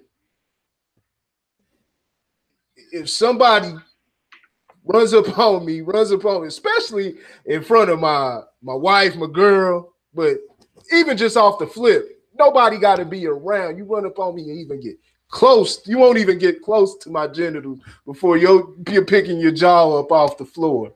And I don't care about what's going on. I don't care if we at the job or, you know what I'm saying, anything. If you come upon me and try to touch my genitals, you are, yeah, you know what I'm saying? You catch that, you know, right there. You can see it's had some work in the past before. You know what I'm saying? You're going to catch that. That just, you know, I can't get down with it. Understand Terry's distraught or whatever, but, you know, talking all that, you know, as a black man, it would have been hard. Hey, didn't that thing look scripted too? That whole little deposition, it looked like it was scripted. Man, that didn't look funny. I was like, man, this looked like it looked like divorce court or something. Like, what the hell is this? Yeah, you know what I'm saying? I didn't have nothing on that one, man. Man, what the hell? Because I agree with you. Like I don't care where I'm at. If we on a red carpet and you reaching, like, yeah. And then I got money like him, so I'm paying. I'm gonna pay the bail. I'm gonna pay the bail. See, man, stuff like that is just a lack of trust in yourself. You have no trust in yourself at all. You know what I'm saying? I would have had to witness police for that. Boy. You know what I'm saying? Hold on. Yeah. You know what I'm saying? A real hustler, you know what I'm saying? A real talented individual gonna go out and get his. He'll take his losses, but you know, it's all about the, you know, people. You know, they pick and choose, and he spoke out against it. But I mean, it's just, you know, as a man, and then in front of your wife, letting some Jewish guy run up and grab you, that says a lot about you, Terry, man. That says a lot about you and your manhood, man. That's a terrible look, dog. He was like, "Oh, go ahead, flex the muscles for me." Yeah. You see all them players, them characters he always playing, you know, with white chicks and often Friday and all that, and then you see it's like, oh, come on, man. Like, and he seems like a nice guy, but yeah, nah, come on. The biggest, they know how to pick the biggest one and demasculate him. You know what I'm saying? Make him look like a, you know, make him look weak, and then have them all in front of the I was abused and everything. You don't even see Don Lemon. You don't even see Don Lemon doing crap like this. Like, come on, man. If you think about it, that's what they used to do back in the day to like the big dudes to prove a point. Yeah, they would still break them. Yeah, I feel so violated. Big mother John Coffey looking motherfucker. Like, come on, man. To play devil's advocate, his wife was like, "Yo, baby, I've trained you to not go crazy." So you ain't trained me for nothing. I'm about to nah.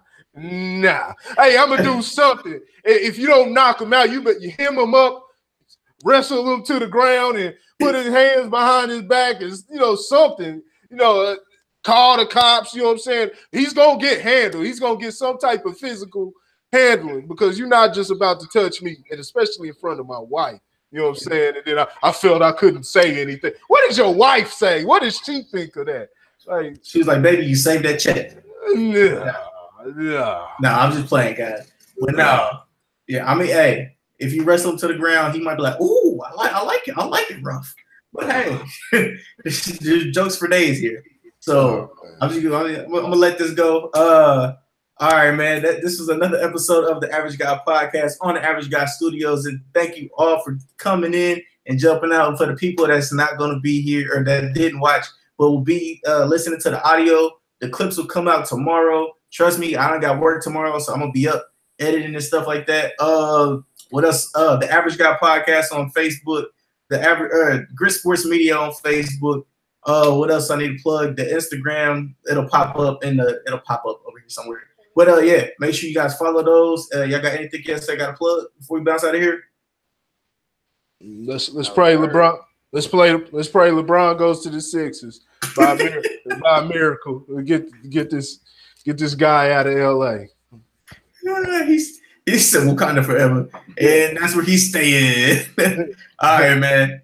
Till Thursday, man. We out. Peace. Yeah.